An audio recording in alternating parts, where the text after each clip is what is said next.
It all begins with our protagonist looking at his hand, thinking about the red-haired girl who told him to live her life for him. After a while of that, we move to Kuo Academy, where our protagonist, called Hyoudou Issei, studies along with his friends Motohama and Matsuda. They're excited because the school is now mixed, which means they'll be able to have girlfriends and obviously see attractive girls. However, up until that point, they haven't been successful in any aspect. At that, they spot Kokabiel, another student from the class 2C, who is popular among the girls, making them consider him a rival. The group of friends spends time imagining the girl's size. They even attempt to spy through a hole in the girl's bathroom. Because of the bad luck of the protagonist, he is the only one who gets caught and beaten by the girls. After this, he scolds his friends for leaving him behind, and in that, he notices the red-haired girl he had seen before in a window. Her name is Rias Gremory, and our protagonist stares at her intently. We switch scenes to see Rias, who has some sort of lair in the classroom and appears to be someone important. We can see her playing chess with her friend, and in the middle of the game, her friend asks her if she is interested in Issei, our prota, to which she doesn't pay much attention, and after winning the chess game, she leaves to take a shower. That afternoon, while the protagonist is on the bridge on his way home, he meets Amano Yuma, a cute girl from another school, who invites him to go out because she has seen him around a few times and seems to have liked him. The next day, Issei introduces Amano as his girlfriend to his friends, leaving them sad.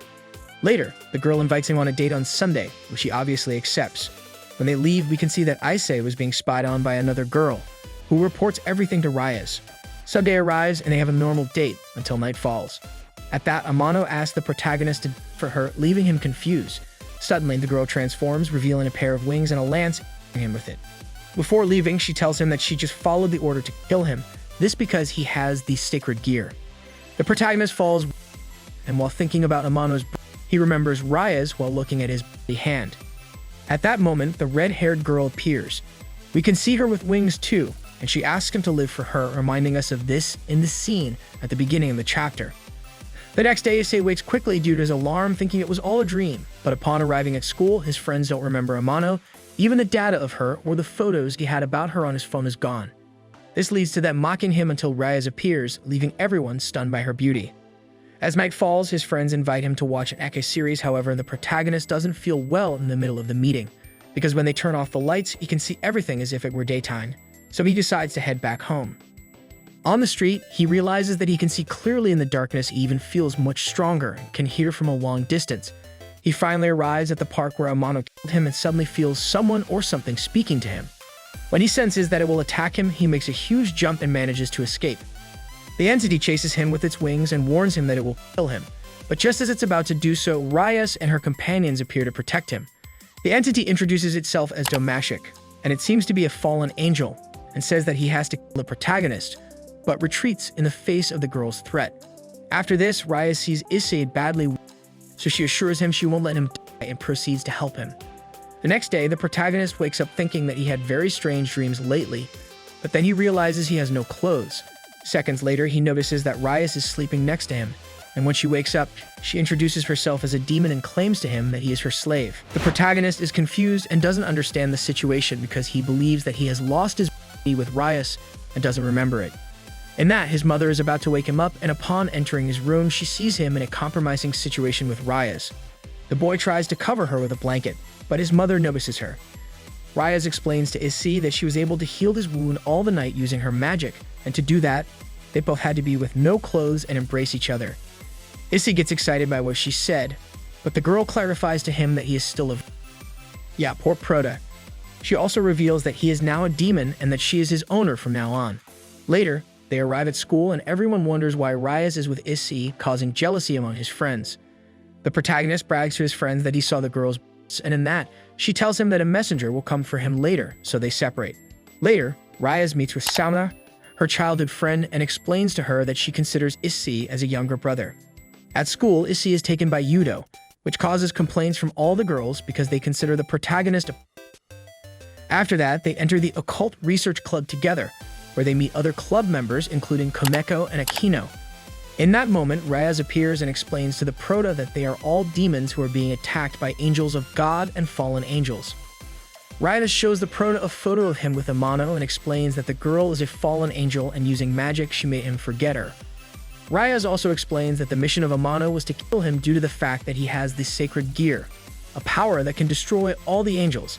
However, as he is now a demon, he only has the job of distributing pamphlets to people who wish to summon demons and have them sign a contract, thus being able to have his own slave.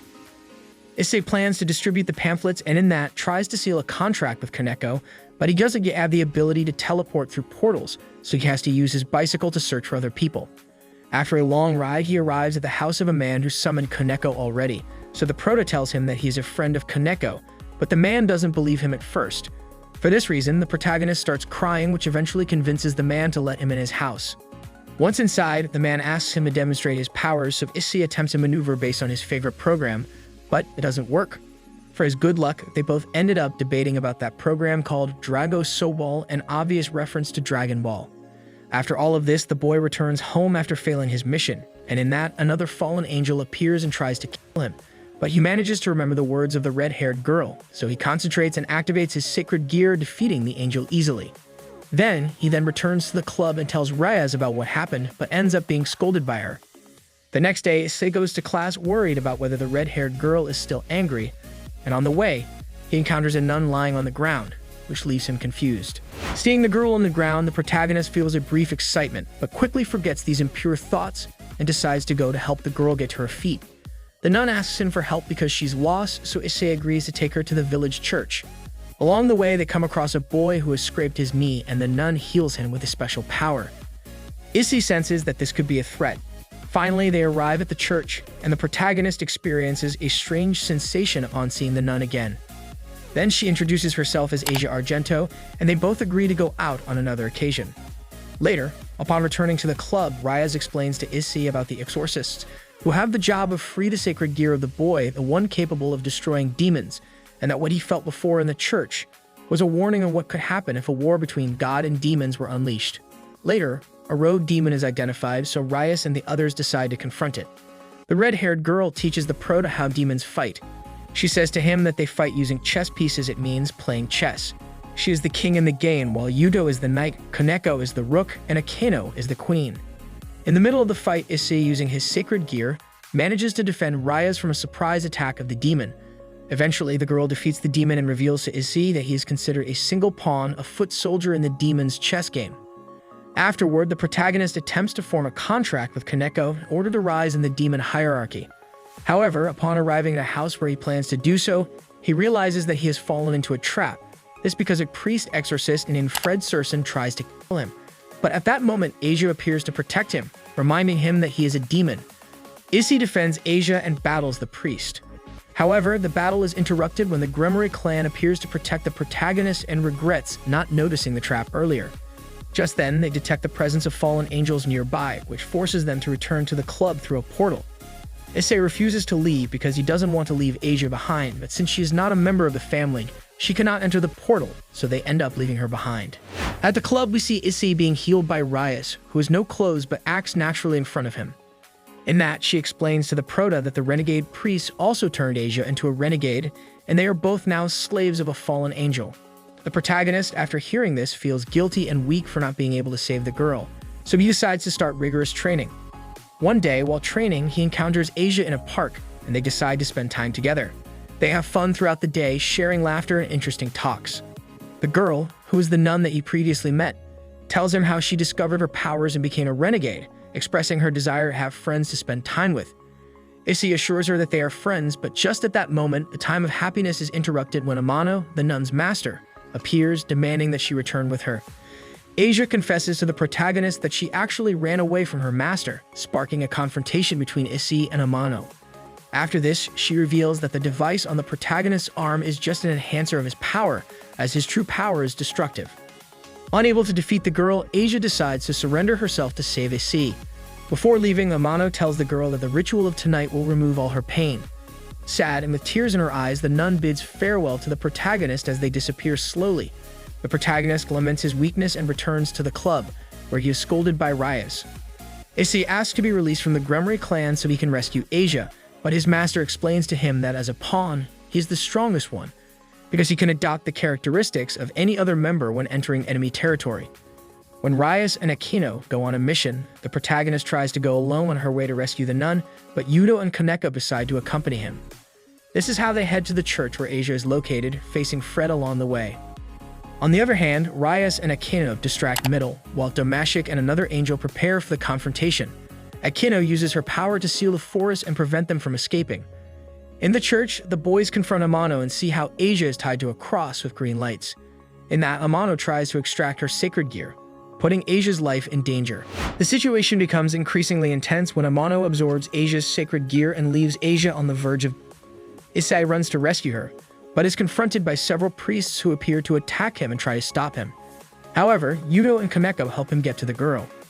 Upon reaching there, Amano, whose real name is Reynal, releases Asia and threatens to kill the protagonist.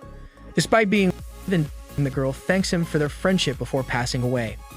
At that moment, the Prota asks desperately to God to save her, even though he himself is now a demon. Unexpectedly, Amano heals a wound caused by Hyoudou, and in that, she explains to the boy that without God's blessing, the sacred gear helped her a lot in the fight. Issei doesn't hear all of that and demands that she must bring Asia back to life. However, Reynal just mocks them, provoking the anger of the protagonist, who activates his powerful sacred gear and attacks her. Amano responds by directly attacking Issei's legs with spears, but this doesn't stop him.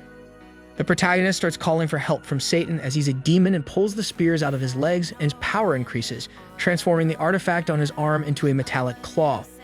With it, he manages to trap Reynal and throw her out of the window. Hyoudou arrives just in time to support Issei, and Rias appears to inform them that she has dealt with all the enemy priests. Rias approaches Issei and explains that his sacred gear is the Longinus Booster Gear, provenient of the Crimson Dragon, a power capable of even killing a god. She warns Amano that for attacking the Prota, she will destroy her. However, Amano pretends to be the innocent girl from before and pleads for Issei's help, but he refuses, so she desists and asks his master to finish her off. Finally, Rias destroys Amano and retrieves Asia's sacred gear. The red-haired girl reveals to the protagonist that there is still something he can do to return Asia to life, so she performs a ritual for that, but doing so, the girl will turn into the slave of Issei. The next day, Issei wakes up and returns to the club. Once there, he asks Rias if she will have other pawns, since the chess game has only 8, to which she explains that when she was about to revive him, she had to use her 8 pawns, and in that moment, she realized that he was special, being the Crimson Dragon, as she is the princess of the Scarlet Ruin. Asia enters the club, acting sad and nervous, fearing that Issei might be in love with the red-haired girl due to their affectionate gestures. The protagonist, while staring at Asia, notices that she is wearing a school uniform, to which Rias informs him that, thanks to her father's influence, the girl will be attending school with them. Everyone enters the club, and Akeno appears with a cake to celebrate Asia's welcome. Meanwhile, through a window, we observe a bird that turns out to be a device for espionage, who is controlled by a man who is watching them. Our protagonist finds Asia's there while she is bathing at the club, and when she comes out, the girl gets nervous, but Issei reassures her, and she reveals that Rias will give her a place to live. From that moment on, the red-haired girl begins to train the protagonist at 5M due to his weakness against fallen angels. After training, the red-haired girl informs the protagonist that Asia will be living with him, so they head to his house. Upon arrival, the girl introduces herself as an exchange student to Issei's parents, who accepts her without asking. The next day in class, Asia introduces herself as Issei's housemate, which leads to teasing from his classmates. That night, Issei and Asia find Rias deep in thought, and she tells them that she has a contract of summoning for a blonde girl, to which Issei offers to go in her place, fearing that he might end up with some, so they both end up going together. Upon arriving at the summoning, they are greeted by a giant muscular man dressed as an idol. Issei tries to convince him to sign the contract, but fails. The following day, Issei is worried if his master is angry about the summoning failure, so he goes to rest. However, upon waking up, he finds Rias without clothes beside him, to which she explains that she was also tired and sleeps that way. Impressed, the protagonist can't help but look at her, so the girl offers to let him touch them if he signs the contract. Together, Issei and Rias perform another summoning for a girl in samurai armor who asks them to accompany her to school to retrieve her notebook. However, the girl asks them for another favor related to the boy she likes. Issei gives some tips to the girl and witnesses the success of his tips the next day when the boy expresses his feelings to the girl and they start dating. Upon returning to the club, Rias asks Issei about what it feels like to date someone you love, remembering Amano. The protagonist responds that it's a very happy feeling and that it is not worth dating someone you do not love. Later, the boy remembers his master's promise to let him touch her, to which Rias counts to 5, but Issei fails to fulfill his wish due to the interruption of the other club members. To console him, Rias hugs him, But Akeno notices that something is bothering the red-haired girl. On another normal day, Issei gets ready to go out with Asia to distribute pamphlets, but Rias informs them that it will be their last day doing so, as their duty is to respond to summonings, and distributing pamphlets is a task for a familiar, which they still need to acquire. Later, she shows the boys her familiars, small creatures that can transform into humans. Hyoudou is about to introduce him, but the protagonist stops him, expressing that it's not necessary. At that moment, Sauna Shitori, the student council president, appears to introduce her new slaves, hinting that she is also a demon. Akeno explains that Sauna belongs to the highest class demon family. There, Sauna introduces Saji Genshiro, who appears arrogant, but the girl scolds him and asks them to get along. Issei and Saji begin to compete to prove who is better, but then they realize that both of them will receive their familiars soon. Sauna informs them that familiars only arrive once a month, so Rias suggests a sports duel to decide who deserves the familiar. The duel begins a tennis match. All the students gather to watch, and it ends in a tie with broken rackets, so they decide to play dodgeball to settle the tie. At night, unable to sleep, Issei goes to Asia's room to ask for thread and a needle. The next day, the protagonist gives everyone a headband that he embroidered himself to make them look like a united team. Sauna arrives with her team in uniforms, and the game begins. They use their powers to defeat the opponents, but Issei gets distracted by the torn clothes of the girls. During the game, Issei receives a low blow from Sauna, and Asia heals the affected area. After winning the game, Issei's team must choose the familiar. They go to the forest to look for Zatuji, the master of familiars. They find a sprite dragon, but a slime that destroys the girls' clothes interrupts them. The protagonist, interested in the clothes-destroying familiar, chooses it, but Rias and Akeno destroy it, leaving only the slime in front of Asia. Issei hugs the slime to prevent it from being destroyed, but the sprite dragon thinks they're hurting it and electrocutes them, destroying the slime and deciding that it will be Asia's familiar, naming it Rassi. Back at the club, Issei realizes that Asia has improved as a demon since joining the group and sets out to find a clothes-destroying familiar again. In the end, everyone leaves, and Akeno and Rias stay behind to talk about Issei's lack of experience. The protagonist is dreaming that he is marrying Rias and enjoying the dream, but he is interrupted by a voice that warns him about something inside him. Immediately, the sacred gear activates, frightening him, and he wakes up thinking about the strange dream. The next day in class, Issei is sleepy and Asia apologizes for not waking him up, which leads his friends to tease him. They ask him to introduce them to a girl, and in exchange, they offer him VIP seats in the girls' locker room. Once there, the boys see Kaneko changing, but she catches them and ends up hitting them. In the club, Asia is healing Issei's bruises and scolds him about his interest in seeing the no-clothes women. Rias mentions that he can see her too, which embarrasses the protagonist. At the window, the red-haired girl observes the situation while Akeno comments that Issei has positive encounters with his summonings. Rias notices that Issei is not making progress and believes it's due to a lack of confidence, so Akeno is about to talk to him, but Rias prefers to deal with the matter personally. Suddenly, a strange light appears in the club, and a being emerges from it. Later, at Issei's house, he and Asia find themselves in an embarrassing situation in front of the protagonist's mother. Subsequently, Raz appears in the boy's room seeking intimacy with him, but is interrupted by Grafia, the servant of the Gremory family. The next day, Issei and Asia face teasing from their friends due to the girl the protagonist introduced to them earlier. Back at the club, they meet Razor Phoenix, the heir of the Phoenix family, who is engaged to Rias. Razor challenges Rias to a raiding game, where each slave is a chess piece, but Issei's team is at a disadvantage since their opponent has more slaves. The protagonist gets angry when Razor shows disrespect towards Rias, so he threatens him with his sacred gear, but ends up being knocked out by one of Razor's slaves. Finally, Rias accepts the raiding game challenge, and Razor leaves, expecting the encounter. The Gremory clan is on a retreat, and Issei, Hyoudou, and Kaneko are carrying heavy backpacks. They are informed that the raiding game against Razor will take place in 10 days. During this retreat, Rias hopes that the protagonist will become stronger. Training lessons begin at a mansion. Asia excels in magic, but Issei feels insecure about not excelling in anything, and Kaneko jokes that his specialty is being as he puts effort into it.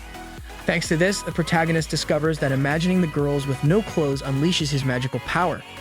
During lunchtime, his imagination helps him peel potatoes and onions in the kitchen. When it's time to bathe, the girls agree to let Issei join them, except for Kaneko. Grafia talks to a man sitting on a throne, and it seems they are planning to teach Rias a lesson. Issei enters Asia's room to borrow clothes and accidentally attacks her with his wind technique.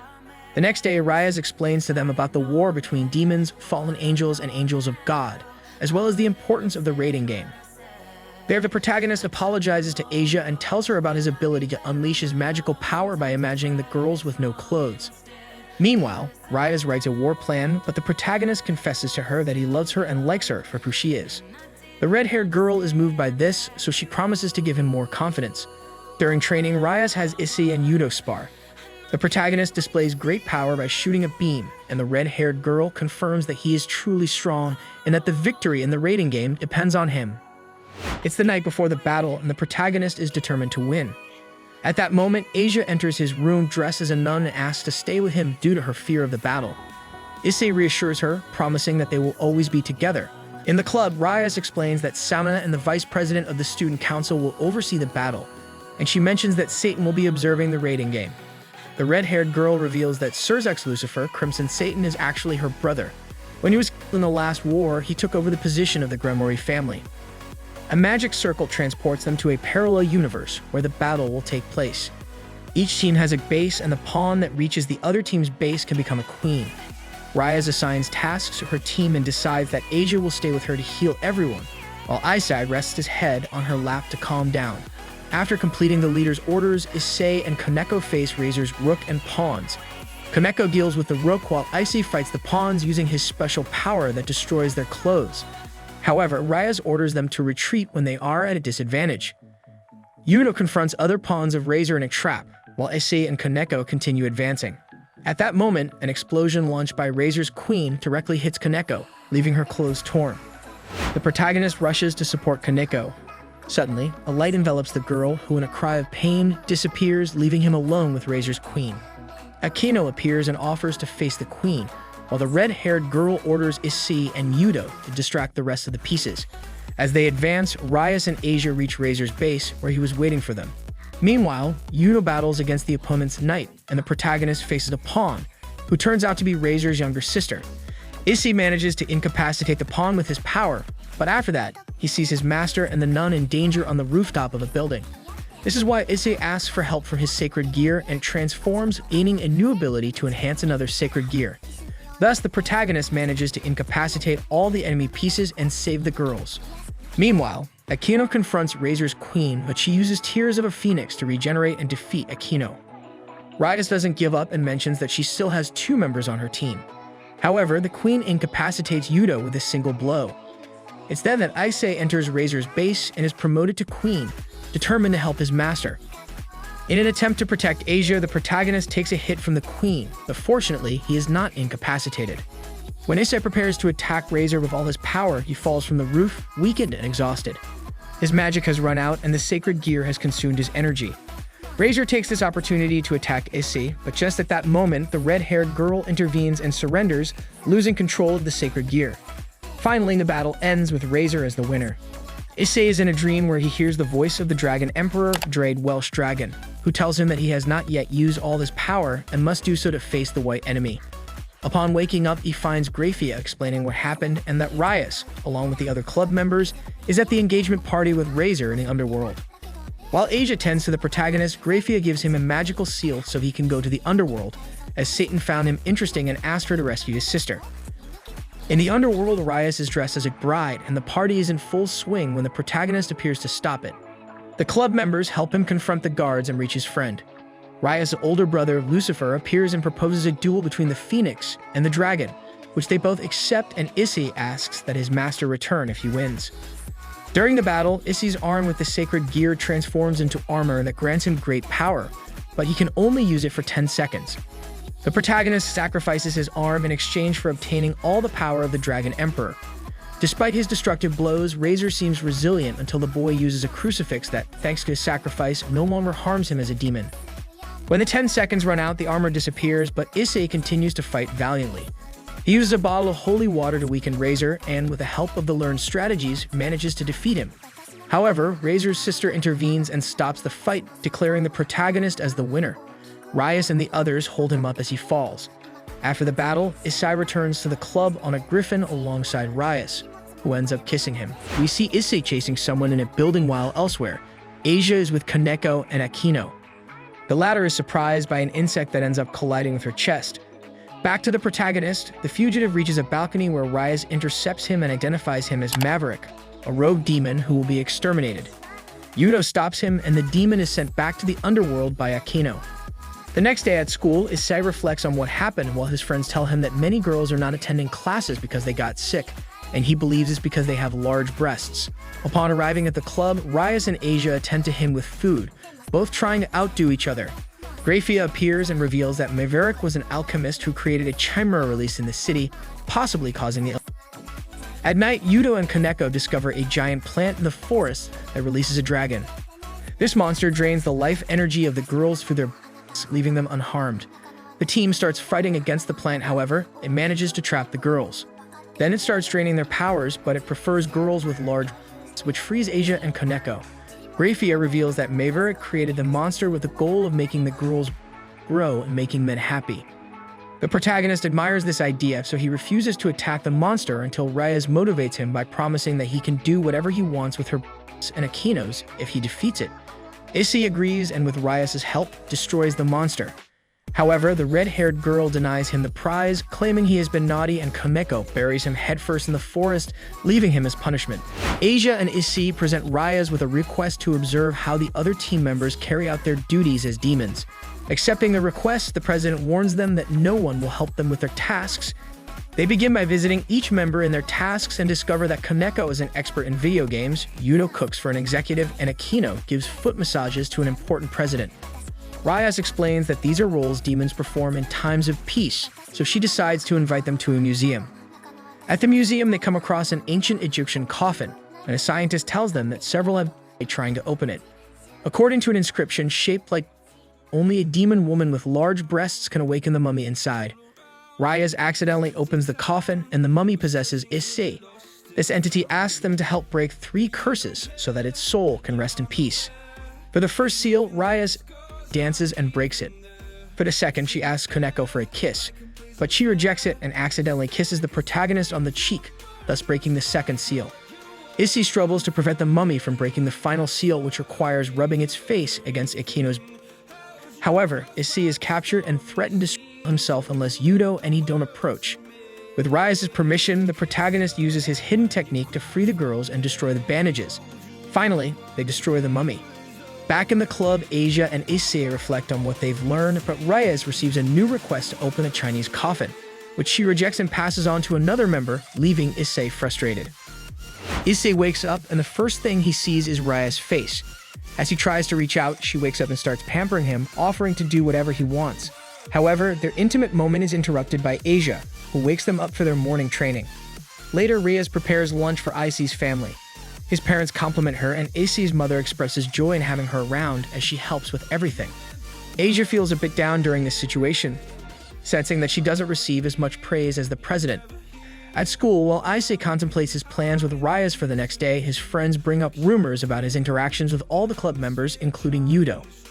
Although he denies it, Asia arrives with her friend Kiryu, who admires her hair and claims she can enchant any guy. However, she scolds Asia for choosing the protagonist as her boyfriend, causing a bit of confusion. As they discuss this, Issei's arm starts to hurt, and he explains that it's because of Akeno. This leads them both to leave the conversation with concern.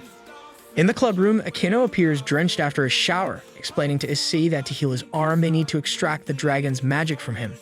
To do this, she needs to suck on his fingers, which stirs up various emotions in the boy.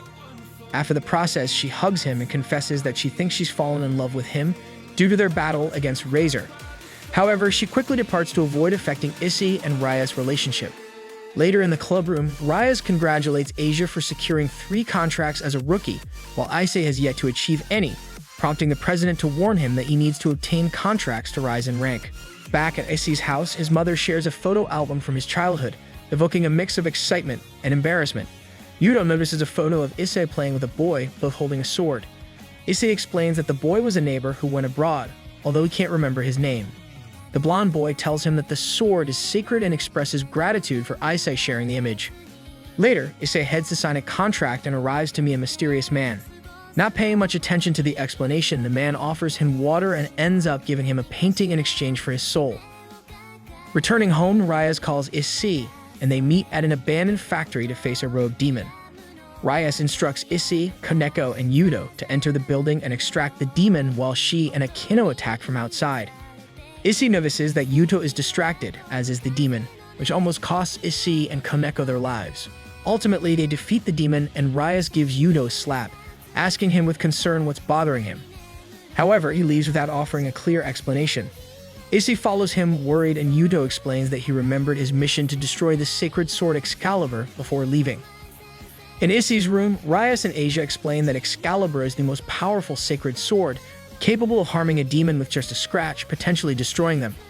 The red-haired girl shows him the photo that Hyoudou was looking at and clarifies that the sword in the picture is not Excalibur, but the church tried to create a being capable of wielding that sword, and the blonde boy is a survivor of that experiment.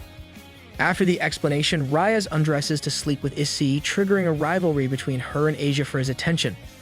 Amidst their playful dispute, Issei ends up on the floor with both girls on top of him and his computer on his face.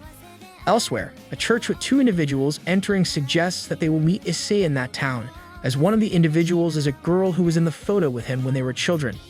On another note, Hyoudou encounters a priest at night, but their encounter is disrupted by the appearance of Fred, who threatens him with a sword that turns out to be Excalibur. The battle between Hyoudou and Fred continues, and although the blonde boy seems to have the upper hand, Fred manages to win his arm with the sacred sword Excalibur.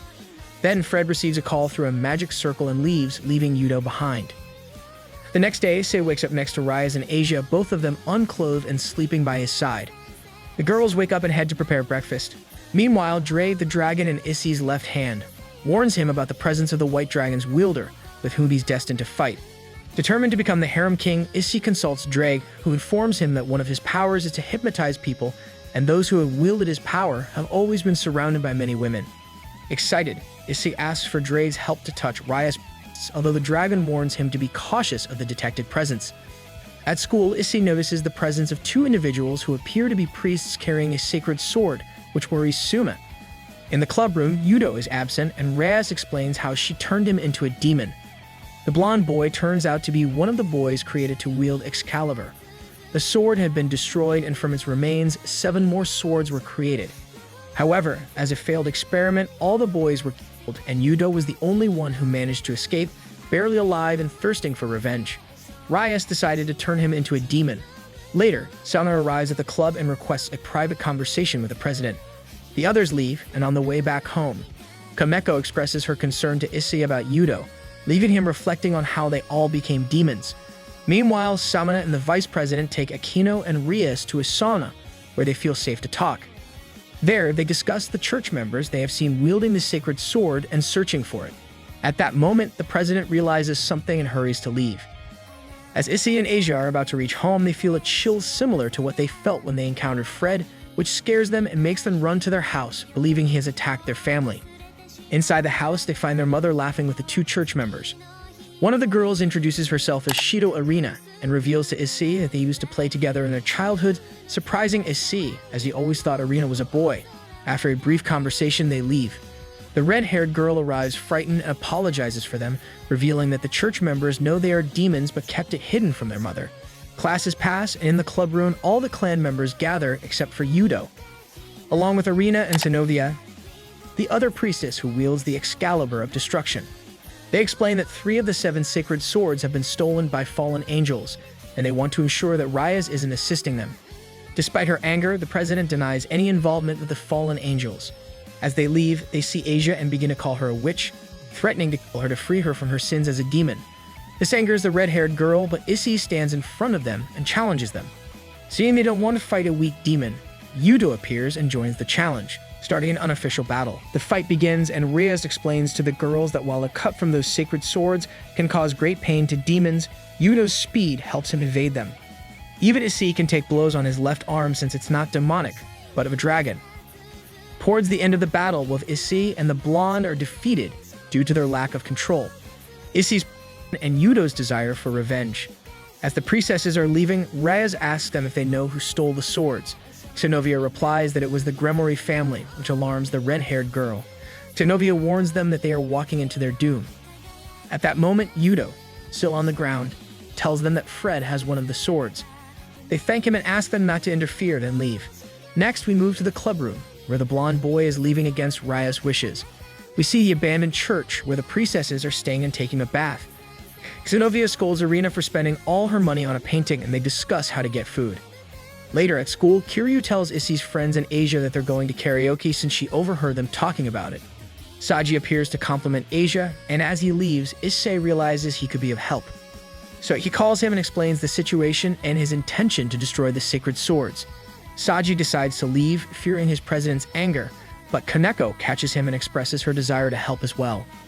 Reluctantly, Saji agrees to accompany them, and they start searching for the priestesses. They find them begging for alms to buy food. They invite them to eat and propose a collaboration. Together, they go to see Hyoudou. When they find him, Xenovia contemplates him since, according to Hyoudou, he is no longer part of the Gremory family. Issei prevents this, and after explaining their plan, the priestesses clarifying that they also detest what happened with the sword experiment, Hyoudou agrees. Additionally, the girl tells him that the priest responsible for the experiment was Baba Galilee, who works alongside Fred.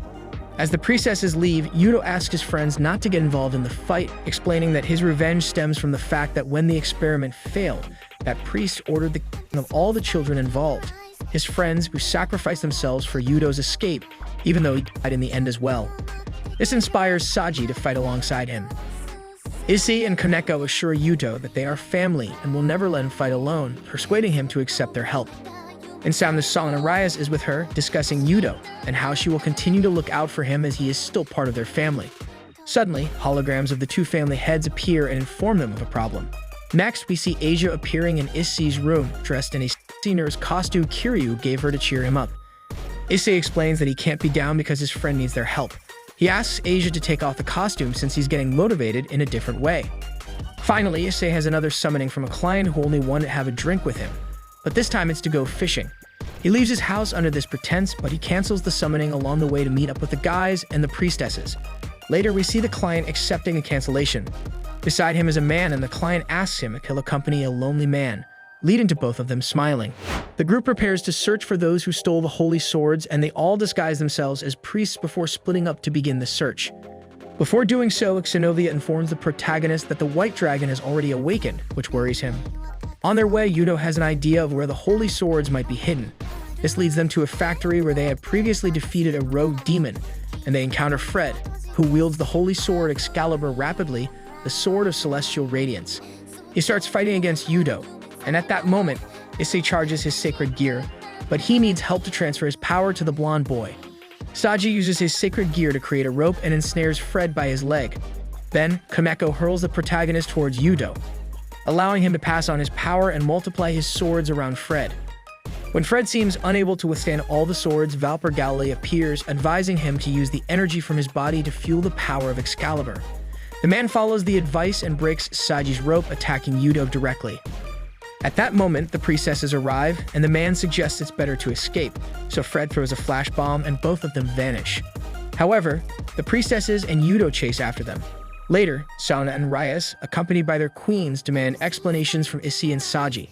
Sauna punishes Saji with 1,000 magical spanks on the while the president, though worried, hugs the protagonist before giving him 999 magical spanks. Then, at Issei's home, he finds Asia wearing an apron cooking alongside his mother. Rias congratulates the girl and also puts on an apron, leading his mother to believe that the protagonist has two wives. Elsewhere, Fred appears before Arena and attacks her with his sword. A fallen angel intervenes and asks him to merely knock her unconscious, avoiding her. The next day at school, the protagonist is concerned about the lack of news from Hyoudou. However, his friends interrupt him and he starts talking about his fantasies involving Akeno and Rias. Later in the club, Rias explains that the blonde boy has not been in touch and that their family members have been sent to find him. During this time, they find Arena injured and Sauna decides to take her to their club to heal. Fred appears once again, and as the girls seem about to attack, he reveals that his boss, Kokabiel, a fallen angel, has a message for them. He informs them that while Azazel doesn't want more wars, he does, and a new war has begun that will unfold around the academy due to its high concentration of magic. Then Fred displays the stolen swords and Arena's sword. On the other hand, Valper Galilee manages to merge the Excaliburs, releasing a great amount of energy that is seen in the distance by Xenovia and Hyoudou, who are in separate locations. Salman and her clan rush to create barriers around the academy while the protagonist waits for news from Hyoudou and Xenovia, trusting that they will be fine. The girl requests the assistance of Satan, but Rias resists. However, Akeno arrives with the news that Satan has already been summoned and reinforcements will arrive in an hour. Kokabiel appears and destroys the gymnasium, summoning his three-headed dogs, Cerberus, for amusement. The members of the Gremory clan begin to fight while Issei recharges his sacred gear. At that moment, a dog heads towards Asia to attack her, but the protagonist pulls her out of harm's way and offers himself as a distraction. As he charges his power, he helps Koneko face another dog and eventually shares his power with Akeno and Rias, who manage to destroy the dogs with the assistance of Synovia and Hyoudou. The man admires the spectacle, and then reveals that he has merged the holy swords into one, which will absorb all their power and destroy the city in 20 minutes. Rias and Akeno attack Kokabiel simultaneously, but he deflects their attacks and delivers a powerful blow that Akeno intercepts to protect the president, and Issei rescues her in midair. The protagonist prepares to attack the man but notices that Hyoudou is with Valper Galilee and wants to confront him first. However, Kokabiel launches a rapidly exploding lightning bolt, severely injuring Issei and Koneko. At that moment, Synovia intervenes and starts fighting Fred with the protagonist's help, managing to land a hit on his face. Hyoudou learns about Valper Galilee's dark secrets and how he used the loss of lives in the failed experiment to create the crystal that grants powers to the priests. Enraged, the boy absorbs the power and reaches the balance breaker, determined to exterminate the man. Hyoudou creates a holy and demonic sword, which surprises Valper Galilee, and Synovia arrives with Durandal, joining forces to defeat Fred. Just as the man is about to reveal a conclusion about Satan and God, Kokabiel kills him. The man decides that he no longer needs humans and manipulates the protagonist to amplify the powers of one of his friends to attack them. Rias joins Issei, and together they confront Kokabiel to defeat him. During the confrontation, Issei recharges his sacred gear and transfers all of his power to Rias, who launches a powerful attack towards Kokabiel. However, the leader of the fallen angels withstands the attack and wraps himself in his wings, mocking the daughter of Baraquiel, the Thundermaster. Hyoudou and Synovia give the protagonist time to recharge once again, and the three of them start fighting against the man, but he halts their assaults. Koneko attempts to attack him from behind, but he uses tendrils of darkness to defeat them all, leaving the girl injured. Issei and Asia go towards Koneko, while the protagonist stands in front of them to prevent the man from harming them. Meanwhile, the man reveals that in the war of the three factions, God and the Archangel Michael is his successor. This news surprises Asia, who faints, leaving everyone in shock. However, Issei, now recharged, prepares to attack and rejects the temptation to join Kokabiel for the promise from Rias that he will be allowed to touch her breasts if they win. Excited by the prospect of fulfilling that promise, the boy transforms his left arm with the sacred gear and strikes the man with tremendous energy. At that moment, a light in the sky approaches rapidly, breaking through the barrier that Samana and her clan had created around the academy. The vanishing dragon, the White Dragon, appears and kicks Kokabiel. With its sacred gear, it begins to divide Kokabiel's power, weakening him further and further. The vanishing dragon also takes Fred, who was severely on the ground. The protagonist becomes angry with the White Dragon for taking away his opportunity to fulfill the promise with Rias, but it tells him to become stronger so they can fight in the future before departing. When Sauna arrives with her clan, she realizes the destruction and orders them to repair the school before the humans arrive. Hyoudou apologizes to everyone, especially to Rias, who hugs him and punishes him with 1,000 magical lashes, causing Issei to laugh. In the distance, Synovia observes the entire scene. The next day, she appears in the club in the academy uniform and tells everyone that upon learning of God's, she felt purposeless and decided to become a demon, joining the Gremory clan. The protagonist asks about Arena, and Synovia informs him that she returned to headquarters and didn't tell her about God's, leading to a farewell between the two in which Arena calls the girl a heretic. Synovia apologizes to Asia for her previous behavior, and they agree that Asia will show her around the academy. Azazel appears before Issei and explains his reason for infiltrating the world, mentioning his interest in the protagonist's sacred gear. The boy jokingly scolds him for not being able to fulfill his promise of touching Rias, but Azazel apologizes and explains that he wasn't on the level of Kokabiel. He also reveals that there will be a meeting between the angels, demons, and fallen angels. Later in the club room, Rias and the others discuss how to deal with Kokabiel and learn about the meeting among the three factions due to the tense relationship between them. Issei worries that Azazel might be interested in his sacred gear, but his master assures him that she will protect him. Then the Gremory clan goes to school to clean the pool as a thank you to Sama and her clan for their help in the battle against Kokabiel. The president promises them that they can use the pool once they finish cleaning it, which excites the protagonist because he'll get to see everyone in swimsuits. After changing in the locker room, Hyoudou starts telling Issei that he'll protect him, slightly scaring him. However, the protagonist notices that his arm is turning dragon-like again due to his encounter with Azazel, and Drake explains that power attracts power. Hyoudou alerts Rias and Akeno, who decide to help extract all the magic from the boy's arm while they clean the pool. During the process, the red-haired girl appears worried and jealous of the vice president's closeness to Issei. At the pool, Akeno and Rias compete in swimming, while the protagonist teaches Kaneko and Asia how to swim. Kaneko starts behaving more friendly towards the boy due to his kindness. While the girls have fun, Issei uses his sacred gear to spy on Rias and Akeno swimming. However, Kaneko interrupts him and asks him to teach Asia how to swim. After that, the president asks him to apply sunscreen on her back, but then she tells him to also apply it on her if he wants to, and the protagonist happily agrees. At that moment, the vice president appears and tells him that if he didn't touch Rias, he can touch hers if he wants. Rias gets angry and starts a magical fight with Akeno, prompting Issei to escape from them. Once alone in the locker room, Xenovia appears. She had been struggling to put on her swimsuit and asks the protagonist to have a child with her. She pushes him into a room and shows him her explaining that now that she's a demon, she wants to have a child, and Issei has proven to be a good candidate. However, Rias and the other girls interrupt this, not allowing Issei to explain this situation, and they take him back to the club room. Meanwhile, a magic circle opens and Rias' older brother, Lucifer, appears. He stays to observe his sister's free period classes and evaluate the academy, as it will be the venue for the meeting among demons, angels, and fallen angels. At the protagonist's house, Lucifer accepts the offer to sleep in the same room as him and sends Rias and Asia to sleep in another room against their will. During the night, the demon trusts Issei to take care of his sister and thanks him for treating him normally, something that rarely happens to him. The next day on the way to school, Issei feels intense pain in his arm and sees a guy standing at the entrance who introduces himself as Valley, the Vanishing Dragon. Valley confronts Issei at the school entrance, asking about the level of his power and warning him that the wielders of the heavenly dragons will never know peace. However, Xenovia and Hyoudou step in, promising to defend Issei, although Valley warns them that if they couldn't handle Kokabiel, they'll be even less capable against him. Rias and the other club members arrive, showing their support for the protagonist. Because of this, Valley begins to inquire about Issei's power level to determine his significance until he decides to leave, claiming he's too busy to fight. At that moment, the president takes Issei's hand, and he notices that she's nervous. Later, in the infirmary, the protagonist realizes he can control his arm without Akeno's assistance. There, Drake tells him about the war between the red and white dragons during the conflict among demons, angels, and fallen angels, which led to their battles being perpetuated through humans who wield their powers. Despite the upcoming fight against stronger enemies, Issei encourages himself and self-proclaims as a high-class individual and the king of the harem. When Issei enters his classroom, he's hit by his friends because Xenovia has also joined the club he's in. She makes a provocative comment about practicing with, which angers Issei, causing him to leave the classroom.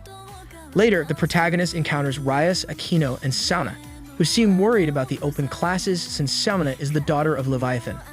Akeno flirts with Issei, provoking jealousy from her master, who scolds her.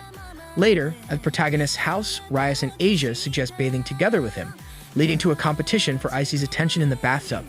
The next day, during the open classes, the protagonist creates a clay sculpture of a no-clothes Rias, causing a commotion in the classroom and among his parents. After class, a group of boys rushes to take photos of a cosplayer dressed as an anime character, who turns out to be Sairaorg, Sauna's older sister and one of the 4 great demon kings. Sairaorg tries to get her sister to change her outfit, and Akeno explains that Sairaorg loves Sauna deeply and would do anything for her. Later, the group meets with Issei's parents and Rias' father, who agree to meet at the protagonist's house for a drink. Once at home, while the parents share videos of the kids during the open classes, Rias rushes off to her room due to discomfort. Issei follows her and reveals that he's glad to have met her, though he's also worried she might have a boyfriend in the future, prompting the girl to kiss him. Asia enters the room and argues with Rias until Lucifer appears, telling his sister that it's time to release her other rook, who is sealed due to the danger of her power, but now Rias should be able to control it. Everyone stands outside the forbidden door, and Rias explains that although the person locked inside is allowed to roam the building, they prefer to stay hidden. They decide to break the seal, and upon opening the door, they find a coffin inside. The president opens the coffin, and a crying girl emerges who doesn't want to see anyone. Issei gets excited when he sees a blonde girl similar to Asia, but Rias reveals that it's actually a boy named Gasper Vladi, who enjoys cross-dressing. Moreover, he was half human and half vampire before becoming a demon, which shocks Issei. Despite Rias' attempts to get Gasper to come out, he refuses, and in a moment of reluctance on Issei's part as he realizes it's not a girl, Gasper grabs his shoulder and activates his sacred gear, disappearing and reappearing somewhere else. The red-haired girl explains that Gasper's power is the forbidden valor view, which allows him to stop time for a brief instant. At that moment, they spot the blonde boy hiding in a box, refusing to come out. Akeno reminds Rias that they need to leave and prepare for the meeting at the academy, taking Hyoudou with them, since Lucifer wants to see his balance breaker. Meanwhile, the boys are given the task of training Gasper. Zenovia starts the training by having Gasper run while she chases him with her Durandal, and then Komiko chases him with Garlic. At that moment, Saji arrives and, like Issei, gets excited to see Gasper, thinking he's a blonde girl. However, Issei clarifies that Gasper is a boy, which disappoints Saji. But just then, Azazel appears, causing everyone to activate their sacred gears. Azazel advises them on how to help Gasper control his power before it becomes unstable. He suggests that Saji use his sacred gear, the absorption line, to extract power from others, or that Gasper drinks Issei's as Issei is a vampire. After Azazel leaves, the group tries to train Gasper with Saji's absorption line while playing volleyball. However, they fail to make him stop running away, so they decide he must drink the protagonist, although Gasper confesses that despite being a vampire, he hates. In response, Rias tells him that Gasper was discriminated against and hated due to his origin as the child of a renowned vampire and a human woman. Issei commits to helping Gasper and assures his master that she can leave peacefully. Rias leaves and Issei promises Gasper that he'll stay at his door until he comes out. Later, we see the girls in the protagonist's house bathroom taking a shower together. They discuss how Issei is making an effort with Gasper, and Asia mentions that she understands him and how difficult it is for him to talk face-to-face with people, giving Zenovia an idea. Issei continues to talk to Gasper through the door, telling him about his sacred gear and how he pushes forward despite challenges. This prompts Gasper to come out and express jealousy of Issei's power, as he could stop time and touch the girls. Issei even reveals his goal of wanting to expand his power to touch Rias to make them grow bigger. They enter Gasper's room to discuss the plan to stop time and allow Issei to grope the girls. Hyoudou joins the plan and the girls join to help them. During this, Koneko throws Garlic at Gasper, causing him to come out of the box where he was hiding. Zenovia puts a paper bag over his head to make him feel safer talking face-to-face with people. The next day at the academy, Rias and Akeno meet Issei with Asia and ask him to join them after classes. Issei arrives at a shrine where Akeno informs him that they are tasked with receiving someone. At that moment, an angel with golden wings descends from the sky, introducing himself as Michael, the leader of the angels. Inside the sanctuary, Akeno, Issei, and Michael are present. The protagonist begins to feel strange being in front of Michael, although he can't explain why. Suddenly, a bright light appears and the sacred sword Ascalon, forged to slay dragons, takes form. Michael hands the sword to the boy and explains that although there are only minor conflicts at the moment, there's a possibility that something might happen that endangers everyone, so it's important for Issei to be able to use it. He also considers the summit of the three factions as an opportunity to end the conflicts. With that, Michael departs as he has fulfilled his part. Still inside the sanctuary, the boy asks Akeno about her father, and she confirms that she's the daughter of fallen angel and human. She reveals that the hatred for her origin was so intense that she chose to become a demon, showing him her wings that are a mix of demon and fallen angel. The girl asks if he hates all fallen angels, which he affirms, causing her to become saddened. However, Issei clarifies that he likes Akeno just the way she is, accepting all parts of her, which moves her. The vice president becomes emotional and bursts into tears, throwing herself onto him and admitting that she accepts being the third. Furthermore, she confesses that she enjoys causing a and that it excites her. Issei ends up lying on her lap, and while he allows himself to glance at Akeno's, they are quickly interrupted by Rias' appearance, which scares him. The president tells them they have nothing left to do there and leaves with Issei. Although the boy is worried because she seems very angry. Exiting the sanctuary, the president informs Issei that the summit will take place the next day, and he replies that he will be training Gasper. They bid farewell and each returns home. That night in the club, Issei is shown training Gasper with the help of Asia. Zenovia, Koneko, and Hyoudou watch from a distance, admiring Issei's efforts to reach his goals. On the other hand, Azazel and Valley converse and express their boredom with the current world, considering it too peaceful. Later, at the protagonist's house, Rias and Akeno arrive and the vice president apologizes for what she said earlier. The two girls begin to argue for Issei's attention and Asia joins the conversation. At the academy, Valley flies over the area and encounters Office, who always found this world boring. Meanwhile, in the club, Rias gives the order for Gasper to stay and watch over the club along with Akeno, while the others attend the summit. Upon arriving at the summit location, they see Lucifer, Salma's older sister, Archangel Michael, and Azazel sitting at a table. The conversation begins about the incident with Kokabiel, and eventually, when they start to judge Azazel, he presses them to stop talking and sign a peace agreement. Meanwhile, outside the club, the armies of the three factions fly in surveillance, while the group of mysterious priests stands outside. The humans, self-proclaimed magicians, blow up the club door and present themselves to Kaneko, revealing that by using demonic magic, they can match a mid-class demon's power. This is why they ask the girl to hand over Gasper. Finally, she enters a sealed room with a magical door, believing they'll be safe there. But the Magos break the seal and capture them, trapping them in a barrier. Then they start activating Gasper's power, causing him pain. Elsewhere, Azazel speaks at the summit about how problems generate discomfort in the world. Valley and Issei share their opinions. The protagonist is excited about the possibility of peace, which would mean being with Rias. Michael takes the opportunity to explain to Issei why Asia was expelled from the religion, relating it to faith and magic. He also mentions that Valpergale was killed for discovering God's death. This leads Arena to think that Zenobia wasn't a traitor, and that now, as demons, they're happy and without resentment towards others. Suddenly, time stops for everyone except for a select group of people. Rias, Issei, Lucifer, Michael, Serafal, Valley, Arena, Zenobia, Hyoudou, and the girls holding him are the only ones unaffected. As they watch from the window, they see the Magos attacking the faction's armies and deduce that they captured Gasper to use his power. Rias decides to rescue him, sacrificing her position at the summit and leaving the protagonist in charge. Before they part ways, Azazel gives Issei some bracelets that will serve for his balance breaker. One of them is for Gasper and will allow him to absorb his power to use in his own ability.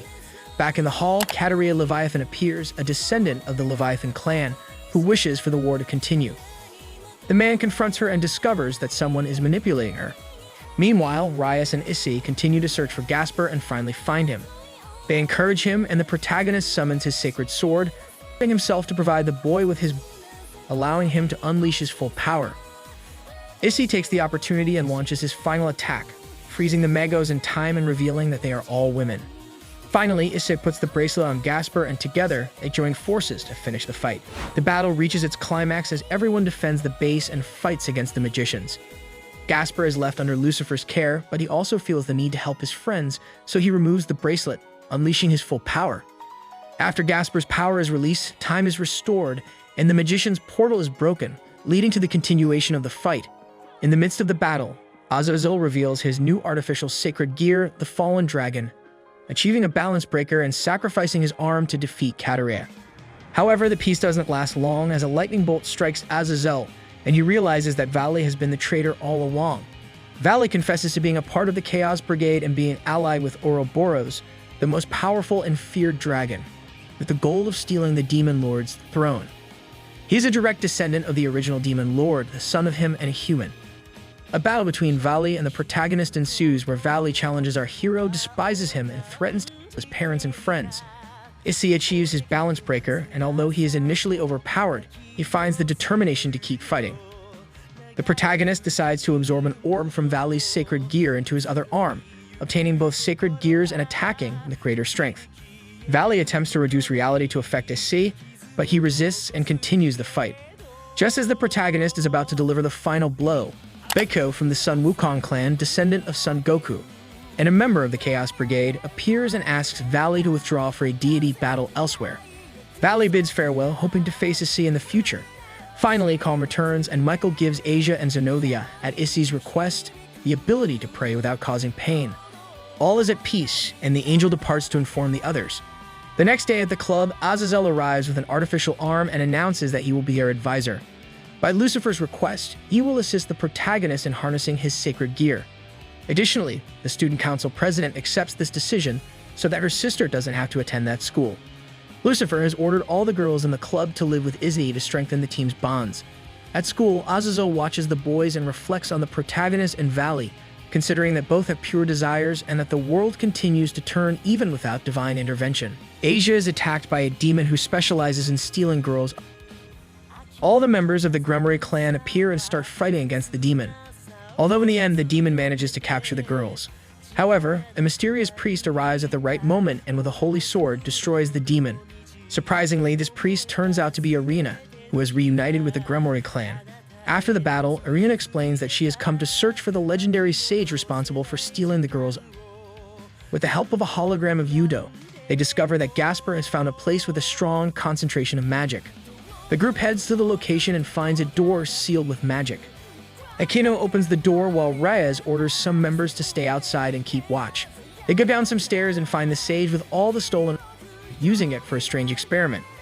Before they begin to attack, the protagonist decides to talk to the sage to try to understand his intentions. He tells him about his technique that undresses girls upon touch, but the sage demonstrates that he can do it without touching them, seeing through their clothes, challenging Issei to surpass him. At that moment, Azazel appears and asks them not to interfere as the sage is close to creating the Philosopher's Stone.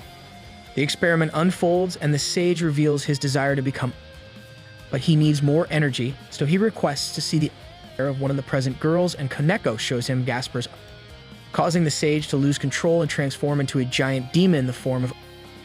The giant monster dominates the girls and destroys their clothes, leaving them only in their, controlling them so they can't move.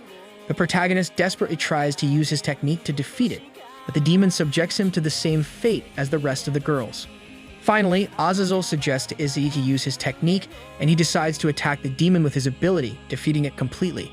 The sage is captured and taken to the main church, leaving all the stolen as an inheritance for the protagonist. Rias orders Issei to decide how to return it to their respective owners, leaving him happy to possess all the and relieved to have solved the problem. Issei is having a spicy dream where all the girls of the Gremory clan ask him to touch them, but his fantasy is abruptly interrupted when Yuma, a girl from the past, appears and revives the memory of when she asked him to for her. Startled, the protagonist wakes up and finds Rias and Asia sleeping without clothes beside him. The tranquility doesn't last long as Akeno joins the scene and begins to flirt and caress Issei, sparking a fight between Akeno and Rias for the attention of our protagonist. Amidst the dispute, the president reveals that she has remodeled the house, and upon realizing it, Issei notices that he now lives in an impressive mansion. After a breakfast where Issei's parents seem unconcerned about the house transformation, they set out on their way to the academy. While walking, Issei recalls Yuma, but he is comforted by Asia, who assures him that she will always take care of him, even though he says the same to all the girls in the group. However, this makes Rias feel that the other two girls have a special affection for the protagonist, while she is only seen as the club president. At the academy, everyone excitedly discusses the summer vacation, and the president reveals her plan to take them to the underworld, her home during that time. Later, they board a train that takes them to the underworld, where they are also greeted by Samana Saji and the club's vice president. During the journey, the vehicle stops abruptly due to the appearance of people from Asgard who belong to different mythologies. Azazel, who is also present, explains that they will discuss the threat of the Cajo's Brigade and the issue of different myths. By accident, the protagonist falls off the train and is transported along with his companions to an unfamiliar terrain where they are attacked by a giant dragon. Kaneko steps forward to attack the dragon and gets prompting Akeno to temporarily assume the role of club vice president and give orders to face the enemy. The dragon is halted by Azazel, and it is revealed to be Tannen, a demon dragon and friend of Drake. The protagonist is surprised by the dragon's strength and confronts Drake for not warning them about Tannen's true power. Later, everyone heads to bathe where Azazel teases Issei about women's while Hyoudou notices that Kaneko is acting strangely. At the same time, Rias seems to be reflecting on her own doubts. Elsewhere, Biko encounters Kuroka, a member of the Cajo's Brigade, who reveals that her sole desire is to reunite with her sister Shiro, who happens to be Kaneko. The group arrives at Rias' mansion where they are welcomed by Grafia. Once inside, they meet Milikas, the girl's nephew and Lucifer's son, and Venelana, Rias' mother, who jokingly starts teasing the protagonist, referring to him as her fiancé. After the introductions, they sit down to eat, and Rias' parents continue joking and teasing our protagonist about his relationship with her daughter. However, Issei is more concerned about Kaneko, who remains completely distracted. To his surprise, Xenovia and Asia also struggle to sleep in such a large bed, so they decide to sleep beside our protagonist since the training begins the next day. Meanwhile, Rias is having tea with her parents, who mention that Lucifer won't be present due to his commitments. Her mother is worried that Azazel is training everyone, but Rias reassures her, saying she needs to remain calm about it. The next day, the training begins for everyone, and Azazel assigns different training tasks to each person.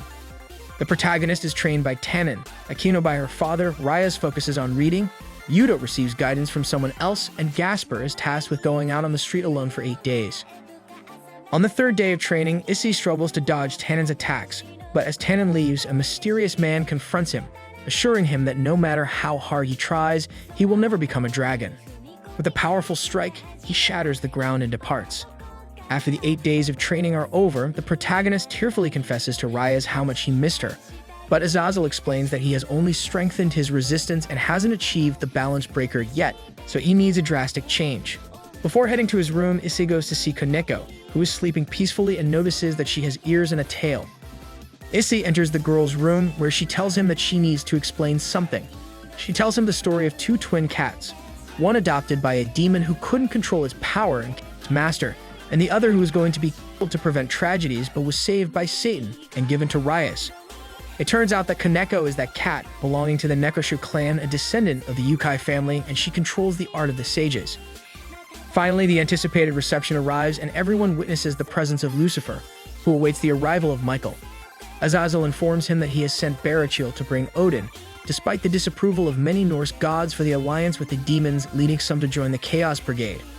Before reaching the reception hall, a fight breaks out between 2 demons, which is stopped by Sairaorg, the young man who had spoken to our protagonist during training and the future leader of the Ball family and Ray's cousin.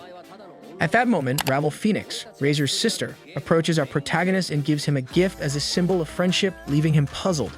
Amidst the confusion, Kaneko senses someone's presence and runs off, while the protagonist tries to follow her but loses her in an elevator. Rias, who is following them, tells them to search outside. Once outside, the president's familiar arrives and she announces that it has been found. Then Rias senses a strong presence and encounters Kuroka, her sister. Kaneko asks her sister why she's there, and she replies that she was intrigued by the meeting she found herself in. Rias and Issei rush to find Kaneko, who explains that she doesn't want to use her power because her sister has used it for evil in the past. At the meeting, Auden arrives accompanied by Rosweiss and her Valkyries, followed by Michael and Arena. Meanwhile, the protagonist and the president observe Kaneko with her sister and hide when warned by Beiku. The group decides to come out to defend their friend, and Kuroka reveals her intention to forcefully take her sister with her. Back at the meeting just as it begins, Odin discovers that Loki was hidden among them and declares himself as the true Norse god. Loki announces that it's time to initiate Ragnarok and summons his son, Fenrir, a giant wolf that starts attacking everyone. Issei and Rias prepare to fight against Kuroka and Beiku, who have sealed the forest with barriers. Kaneko agrees to go with her sister to let them go, but Tannen appears and starts fighting Beiku. Kuroka releases a poison that affects demons, leaving Rias and Kaneko weak on the ground. However, due to his dragon nature, the protagonist is slowly affected. At the palace, everyone tries to confront Fenrir, and Akeno is about to be attacked, but her father defends her. Loki is captured and taken away by Ajuka, one of the demons in charge of Lucifer. After the battle, Akeno ignores her father. Back in the forest, Rias attempts to attack Kuroka but fails. Issei activates his sacred gear and feels stronger due to his training, although he still can't achieve the balance break. Kaneko informs him that his power can drive someone insane without kindness, but Issei is the kindest carrier of that ability she's known. So the protagonist asks Rias for her power to achieve the balance break, which involves pressing her and she agrees. Finally, Issei manages to activate his balance break and confronts Kuroka, warning her that he will consider her an enemy if she makes Kaneko cry again. The girl jumps away and Beiku takes her with him after sensing that Loki is no longer present.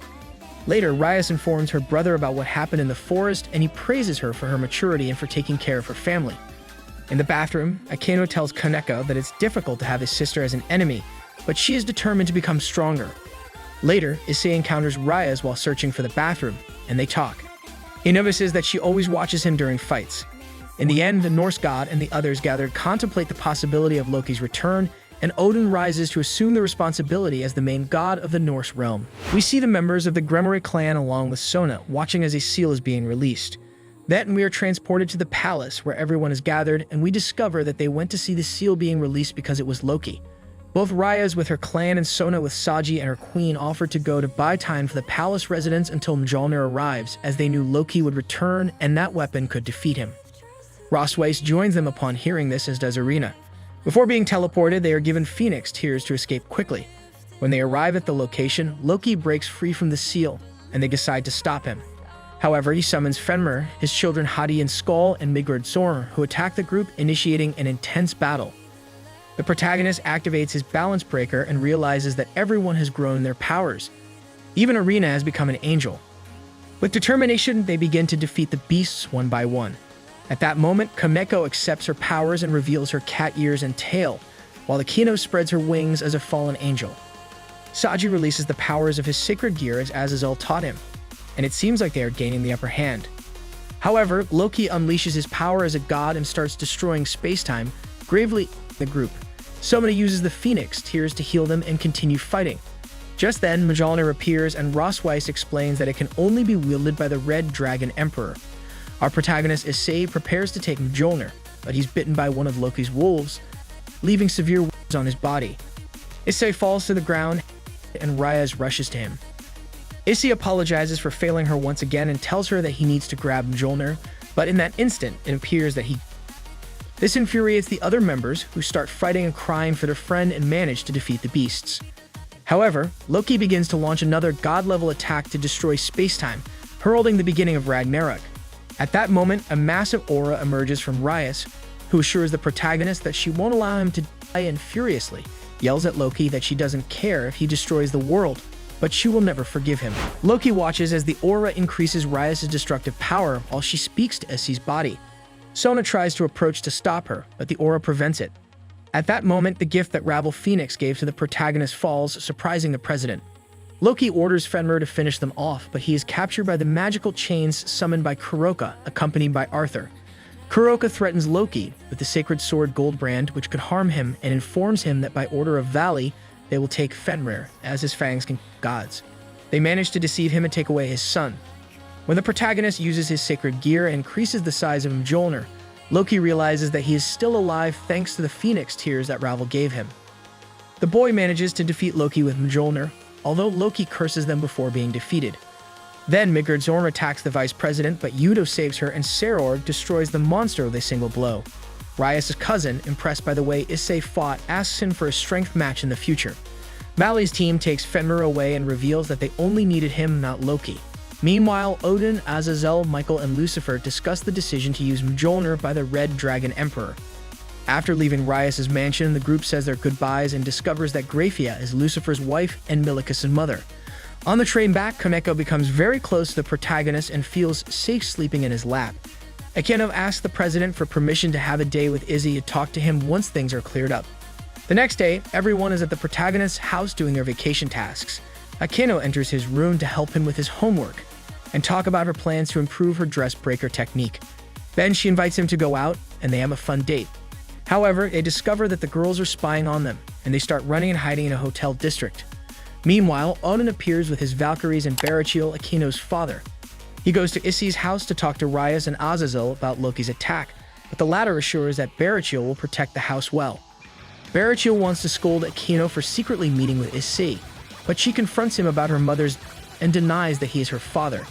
He leaves, leaving her embracing Issei without knowing what to say. Later, Akeno enters the protagonist's room and tells him about her childhood, her mother's and how she met Rias. She asks him to make her forget everything, and at that moment, they both enter a trance where they see what really happened. The girl gets up after seeing it and apologizes, leaving the protagonist thinking that he had already experienced that feeling in his training. Finally, Betrayal leaves with Odin, but before he exits the house, he receives food for the journey from his daughter, showing that he has forgiven her. Akeno lets the protagonist taste her food and steals a kiss, thanking him for everything.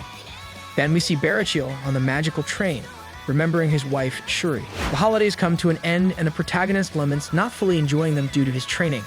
His friends start teasing him for not joining them at the beach to see girls. Just then, Kiryu arrives with a surprise. A new foreign student has arrived. To everyone's surprise, the student is Irina, who joins the same class as Issei. Later in the club, Irina introduces herself as reinforcement requested by Michael. She explains that just like demons have their chess pieces, angels have their cards, and she is the ace of Michael. Asia and the protagonist go shopping for Irina and Ross Weiss's welcome party. While looking at sports uniforms, Issei tells Asia about the upcoming school sports festival. During his shopping, Asia stumbles and is caught by Diodora Astaroth, a descendant of the prestigious great demon Beelzebub's family. He thanks the girl for healing him in the past and, enamored with her, proposes to her. After telling Rias everything, she tells the boys not to worry, as Diodora is always polite. However, Issei assures Asia that if this guy bothers her again, he will intervene. Finally, they attend the welcome party where Arena introduces herself and Akeno accepts her fallen angel half. Azazel shows a documentary highlighting the protagonist's popularity in Hell, focusing on his comments about Rias, earning him the nickname Dragon Emperor. The next day in class, teams are formed for the sports festival, but the protagonist is distracted thinking about how Drake complained all night about the nickname the kids gave him. Kiryu tricks Issei into forming a three-legged race team with Asia. On the field, the protagonist calls the girl over to practice, and they coordinate their steps. That night, Issei has a disturbing dream where he sees Asia marrying Diodora. Upon waking up, he is crying and confesses his dream to the girl, and they promise to be together forever. Rias also wakes up and realizes that even Koneko is sleeping beside them. The next day, during lunch, the president shows the letters Diodora sent to Asia, offering her many things. Issei gets angry and Rias decides that she will burn the letters. Later, along with Asia, they go to train. After training, they're in a storage room at the gym putting things away when Sinovia appears and closes the door behind her. Sinovia suggests that they're at an age for secret adventures, so she takes off her shirt and asks Asia to do the same, and both of them launch themselves at Issei for him to touch their breasts. Just then, Arena enters and scolds them because the place is quite messy and suggests they should do it somewhere better. Finally, in the club, Rias announces that they will have a ranking game, a tournament where young demons showcase their strength. In the end, they will face Sairaorg, but their first match will be against Diodora. While the boys watch Sairaorg's battle in astonishment, Rias reveals that he is a substitute for the original heir of the family who died in an accident. Just then, Diodora appears in a magic circle to propose a pawn exchange as he desires to have Asia by his side, but Rias flatly refuses. The boy leaves, but not before taking Asia's hand and declaring that he will fight for her. Seeing this scene, the protagonist tries to distance Diodora, but he insults him and challenges him to a battle to win Asia's love. Later, while they are eating, Koneko and Issei have gone for a summoning and Rias is strategizing the fight. Issei and Koneko come out of the summoning and are surprised by Kuroka, who flirts with the boy, but then Vali appears and warns him about Diodora. When they return home, Issei is approached by Xenovia, Akeno, and Asia, who thank him with flirtatious gestures. Rias discovers them and gets angry, but then she has fun play fighting with Akeno. Issei tells his master about what happened, and she decides to keep an eye on Diodora and warn Lucifer and Azazel about Vali. Rias asks the boy if he regrets bringing Asia to that world, but he assures her that she is happy there. The president comments that everyone deserves to find their happiness and informs him about an invitation to participate in the underworld's TV studio. Meanwhile, the being in the darkness discusses the power of the major gods. Later, Issei sees Sinovia training and gives her his sword Excalibur to use when she needs it. She promises to follow him when he decides to leave the family and gives him a kiss on the cheek, leaving the boy surprised and blushing. The protagonist reunites with Asia and Koneko, who were waiting for him to sleep, and they encourage him before the tournament. Meanwhile, Azazel talks to Lucifer and informs him about Diodora's plans and the death of the heir of the Glacia Labola's family. Finally, the day of the tournament arrives and the kids are transported to the underworld. Diodora and the Chaos Brigade attack, kidnapping Asia and taking her to the underworld temple. The kids try to stop him but find themselves surrounded by the enemy army. Just then, Odin appears and helps them, allowing them to run towards the castle. On the battlefield, Sairaorg, the angels, and the fallen angels fight against the enemy army, while the protagonist and his friends refuse to hide. Azazel supports them and challenges Issei to show who the true Red Dragon Emperor is. The group arrives at the location where Diodora is, along with several magicians, and they are informed that they must fight. And if they lose, he will keep Asia. Rias and Akeno decide to separate from the group to face the queen, while the others fight against the pawns and knights. The president orders the protagonist to use his dress breaker technique to win, but even though the technique works, the girls feel no embarrassment and start beating up the boys. Gasper notices that the girls are highly synchronized, which triggers Issei's memory of what happened with Akeno and prompts him to develop a new technique called linguistic, which allows him to hear their hearts and anticipate their movements. Sinovia also employs a new technique using the swords Durandal and Askelin. Meanwhile, Rias and her friend continue their battle. Koneko advises the protagonist to communicate with Akeno and promise her another date if they win. This causes the girls to increase their power and defeat Diodora's team. They all advance until they encounter Fred, who informs them that he devoured Diodora's horses and starts transforming into a monster. Hyoudou quickly defeats Fred in battle. Later, they find Diodora with Asia trapped and suspended above his throne. The boy reveals that everything was part of his plan to keep Asia, including his own excommunication and the attack by Reynal. The protagonist manages to use his balance breaker and defeats Diodora, but spares his life. While trying to free Asia, the boy reveals that a longinus seal is keeping her trapped and her energy is being absorbed as long as he is alive. Issei becomes furious and enhances his dress breaker with the balance breaker, finally freeing Asia. Before leaving with the others, the girl offers a prayer, asking for Issei's safety and expressing the hope that they can be together. A bright light fills the room as Asia disappears along with it, leaving the protagonist in a state of shock. At that moment, a magic circle opens and Shalba Beelzebub emerges from it, the direct descendant of Beelzebub. He declares to everyone that he is the original king of demons. After Diodora asks for his help, Shalba destroys him, conjuring a light very similar to the one that made Asia disappear. Next, Valley introduces Krusri Asmodeus, a strategist descended from the Asmodeus family. She seeks to avenge the Catlea Leviathan using the power granted by Office, with the goal of destroying the world and creating a new one, exclusively for demons. Meanwhile, Rias and the others attempt to stop Beelzebub, but the protagonist loses his sanity and enters a frenzied state, believing that Asia is hidden. As the battle rages on, Arena and Rosweiss worry about the boys. Beelzebub reveals to them that Asia was transported to another dimension, and this unleashes an incredible fury within Issei, who releases an immense power and transforms into a dragon. In another location, Azazel fights against Lucifer and Krusri. However, Office is solely focused on returning to the dimensional gap. Valley, Arthur, and Biku also become involved in the search within the dimensional gap. Valley senses Issei's uncontrolled power and returns to the underworld. Finding the protagonist transformed into a dragon, the group manages to save Asia. Valley, using his special power, succeeds in stopping the dragon and restoring Issei to his normal state. Nevertheless, Rias also approaches him and helps him recover emotionally. Afterward, everyone returns to the others. Xenovia is particularly affected by the situation of her friend Asia. In that moment, Valley reveals to the protagonist a colossal dragon called the Red Dragon Emperor God and challenges him to become stronger to face it. He also introduces Office as the Infinity Dragon and leader of the Chaos Dragon faction. At the end, Issei collapses due to his injured arm, which is transformed into the arm of the dragon. After the intense battles and Issei's concerning condition, he falls into a coma due to his internal. Azazel explains to the girls that although his body recovers quickly, his dragon is incomplete, which explains the arm transformation. To aid him, Azazel suggests that Asia amplify her power to heal him, although they are unsure if there could be serious consequences for her. Despite the risks, she agrees and with a massive explosion manages to heal Issei. Upon waking up, he expresses his gratitude to her, but is also surprised when Asia steals a kiss and confesses her love. The girls, though envious, acknowledge the bond between them.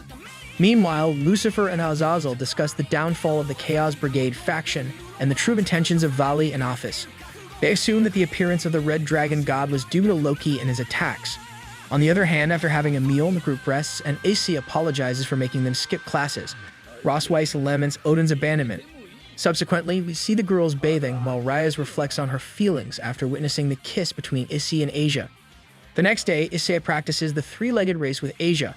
Azazel calls him and informs him that he talked to Drake, who explained that Issei used the Juggernaut Drive, a forbidden technique that consumes the user's life force. Issei used it out of anger and desperation, but those emotions were being controlled by something else. At that moment, Rosweiss, who is cleaning, receives a disturbing call from Asgard. Later, Gasper notices strange behavior in Issei, who then meets Rias in the club. Meanwhile, Issei continues practicing with Asia. Upon returning to the clubroom, he encounters Kaneko, and once inside, they find Gasper on the floor. He informs them about the fake Issei. Rias enters, and they see her with the imposter Issei. She seems to be hypnotized and attacks the real Issei, causing an explosion in the entire clubroom. The group manages to escape thanks to Gasper. Azazel reveals that Loki is responsible due to the curse he imposed. They clarify that he confessed his actions to Odin and then sealed himself. Issei and Kaneko decide to search for Valley, but they discover that the situation is complicated due to the curse. On the rooftop of their house, Rosweiss explains that the curse arose from doubts in Issei's feelings. If it affected Rias, it means he also has doubts in his heart.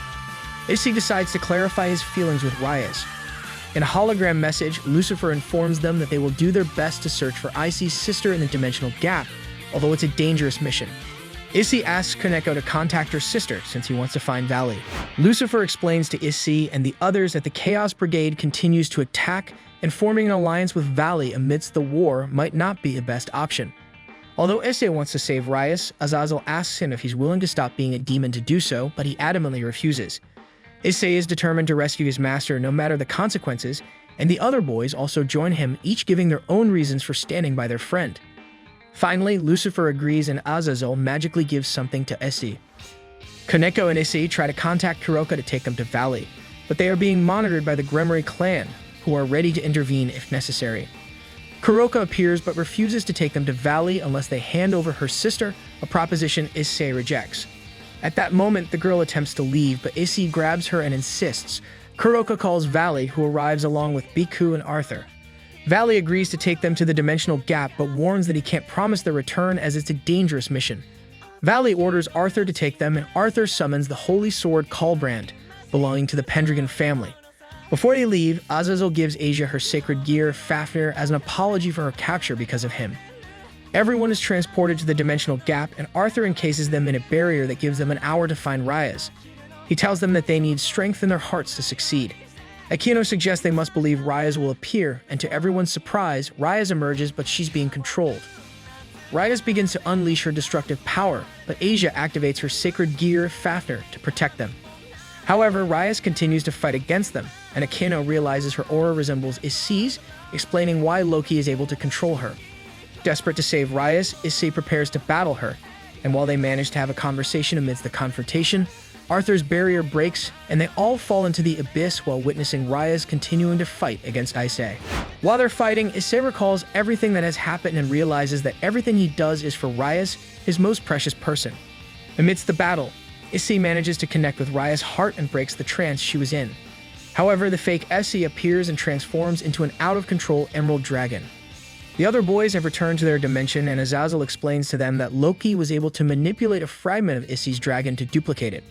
Back in the fight, Issei uses his balance breaker with the help of an experiment provided by Lucifer's companion and manages to defeat the fake Issei, but they fall into the void between dimensions.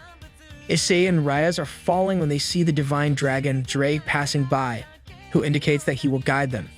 After traversing a dimension, they appear on a beach. Rias apologizes for everything that happened and asks Issei to call her by her name. He responds with something that can't be heard, but it brings tears to Rias' eyes, and they finally share a kiss.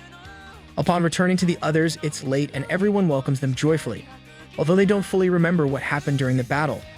The president doesn't remember the explosion in the club. Meanwhile, Valley confronts Azazel for helping them and asks about the likelihood of the divine dragon meeting Drake. On the other hand, in the underworld, Lucifer talks to Graphia about how Issei rescued Rias and always keeps moving forward. During the night, Issei has a dream in which he converses with Drake, who tells him that he feels his power can grow even further. Upon waking up, Issei notices that all the girls are sleeping without clothes next to him. Rias explains that they don't want to be away from him anymore. During the day, Issei's parents return from their trip, and Rias takes the opportunity to introduce Rosweiss as a school teacher. In the club, Rias convinces Rosweiss to become her rook, and she accepts becoming a demon. All the members of the Gremory clan are on the magical train headed to the Phoenix clan, along with Ravel. Once at the club, she asks for their help with her brother Riser, who has been withdrawn since his fight with Issei 6 months ago. He has lost confidence in himself and fears dragons. He even stopped participating in the underworld games. Issei commits to helping Riser regain his confidence and courage. After arriving at Ravel's mansion, they find Riser locked in his room, refusing to receive visitors. However, when they mention that Rias is visiting, he agrees to come out but becomes frightened upon seeing Issei, hiding in his bed and crying. Finally, Tannen appears and Issei asks for his help to train Riser in the mountains to regain his confidence. Tannen agrees and takes the boy along with Issei and Ravel to begin training in the dragon's nest. The training is tough and Riser faces difficulties in trying to control his fire wings. Although Issei thinks the method isn't working, Tannen continues training him despite the boy's complaints and tears. After 3 days, Issei shares a tea moment with Ravel in the mountains, expressing his confidence that her brother will be fine. At night, Issei attempts to spy on the girls in the hot springs and discovers that Riser has done the same. They start fighting because Riser wanted to see Rias, while Issei wanted to prevent it. The fight ends with Issei delivering a strong kick to Riser, sending him into the hot springs where all the girls find him. After this incident, Issei and Riser have a conversation, and although Riser admits he's a good pawn for Rias, he decides to quit her. However, they start fighting again because Riser keeps insisting on wanting to see the president's breast. The protagonist begins to recall everything he has experienced so far and how he lost control when he believed Beelzebub had Asia. Rias and the others try to calm him using a distraction strategy, showing him the president's which seems to work in calming him down. At that moment, Irina appears with a projector-like accessory and shows a perverted song of the red dragon dancing with children, which manages to calm him to some extent. However, the dragon begins to struggle within himself, and Valley intervenes to help control his anger. Everyone continues to claim that seeing Rias can calm the dragon, so she decides to show them to return Issei to his normal state. After that situation, Azazel and Tan appear, congratulating the boy for overcoming the trial. Valley offers him a fight, but Issei indicates that he still has many challenges to face. This is when Valley, Biku, and Arthur disappear through an interdimensional wall. Later, the protagonist holds Asia's hand and faints. In another scene, two mysterious individuals plan to launch an attack in the future using a spear that would cause destruction. Later on, Issei continues to compete in the school tournament and participates in the three-legged race, managing to be the first to reach the finish line. However, despite his success, the boy doesn't feel well and goes to Asia behind the gym to be healed. After the healing, Asia kisses the protagonist and tells him that she loves him, which fills him with happiness and causes him to faint. He promises her that they will always be together.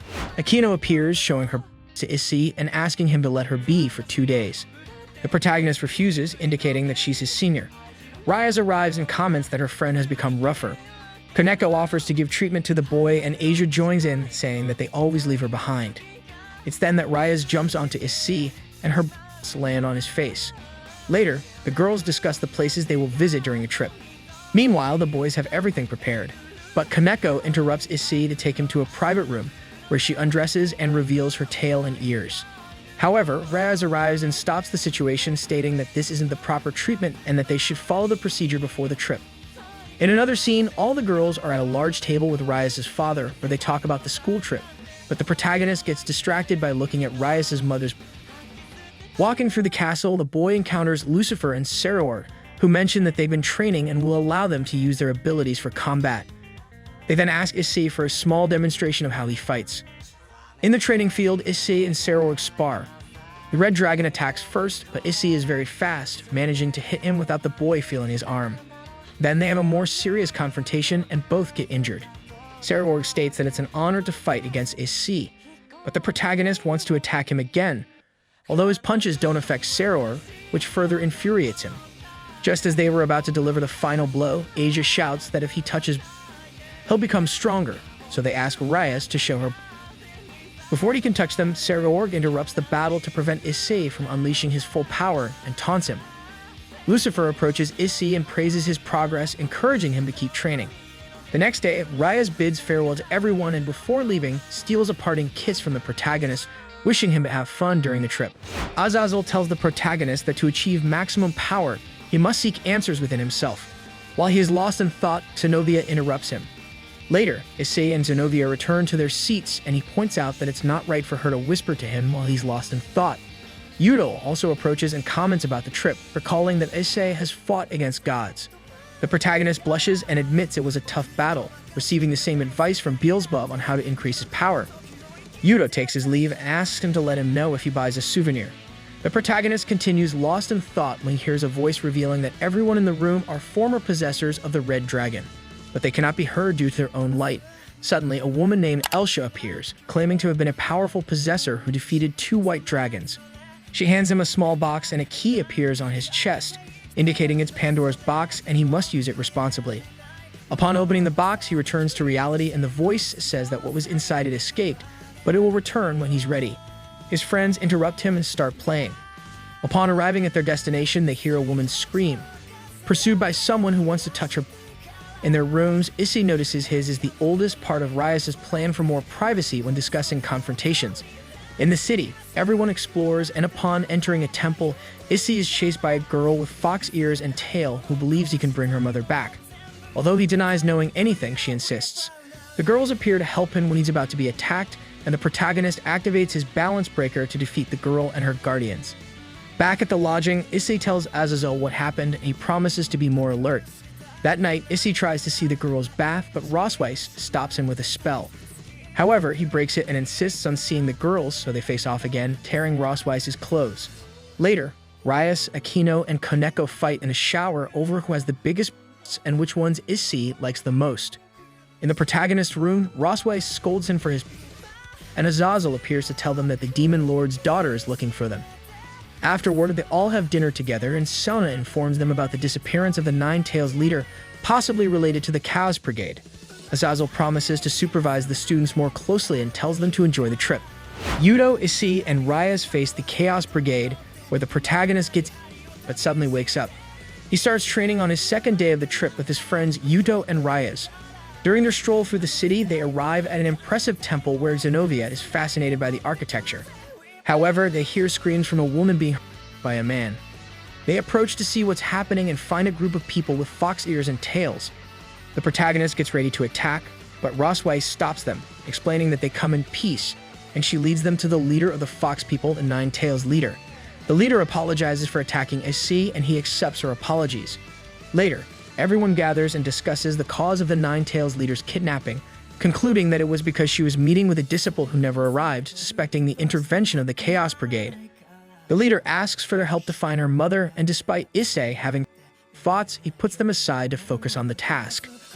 In their rooms, Asia goes to see the protagonist but hides with him in a wardrobe when their companions approach. However, she takes the opportunity to kiss Issei, and they are then caught with no clothes by Xenovia and Irina, who also want to kiss the boy. The next day, the leader guides Issei and his companions on a tour of the place and its surroundings. During the walk, they see Azazel and Rosweiss drinking and crying, which makes them laugh and continue on their way. Walking on a bridge, one of the companions warns not to look back. At that moment, a purple mist appears and Hyoudou tells them it's a lost dimension, so Azazel explains that it will take them to another dimension. In the midst of the mist, several characters appear, one of whom attacks Azazel, but is defeated by the characters themselves. This new character comments that it's a pleasure to meet the Governor General Azazel and the Red Dragon. Azazel rises from the debris and faces Cao Cao, who introduces himself as a character from the Romance of the Three Kingdoms.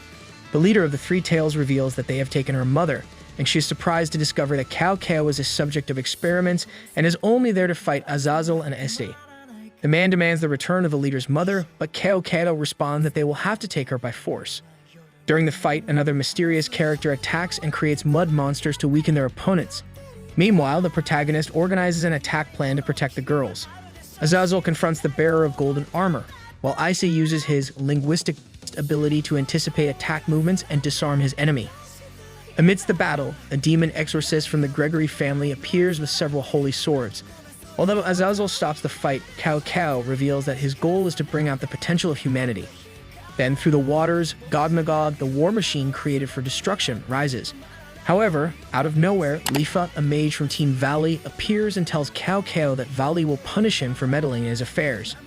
After that, God Magog is destroyed while attempting to attack, and Lefa tells the Red Dragon that she is his admirer and would like him to shake her hand, but behind the group, Rosweiss appears and attacks with various spells. However, her attacks do not inflict any damage, and instead, Cao Cao causes the purple storm to rise and they disappear. That night, the group is in their rooms looking at all the photos taken during the trip, while the protagonist reflects on how he failed the mission to rescue the Nine Tails leader's mother. Azazel then enters the room and reveals a plan to confront the enemies in Neju Castle. He explains the plan, stating that the Citri family will be stationed at the city station to protect the hotel, while the rest will go on the offensive. The top priority is to rescue the leader's mother, but they must be extremely careful since they don't know how many enemies they'll encounter on the way. He also informs them that there are only 2 Phoenix tiers, setting the plan in motion. In the plaza, Azazel shows a sphere containing Issei's potential to touch, surprising the protagonist. The boy explains that a hero is someone who protects those they love. Later, the leader insists on accompanying Issei to rescue her mother, but the mist stops them once again.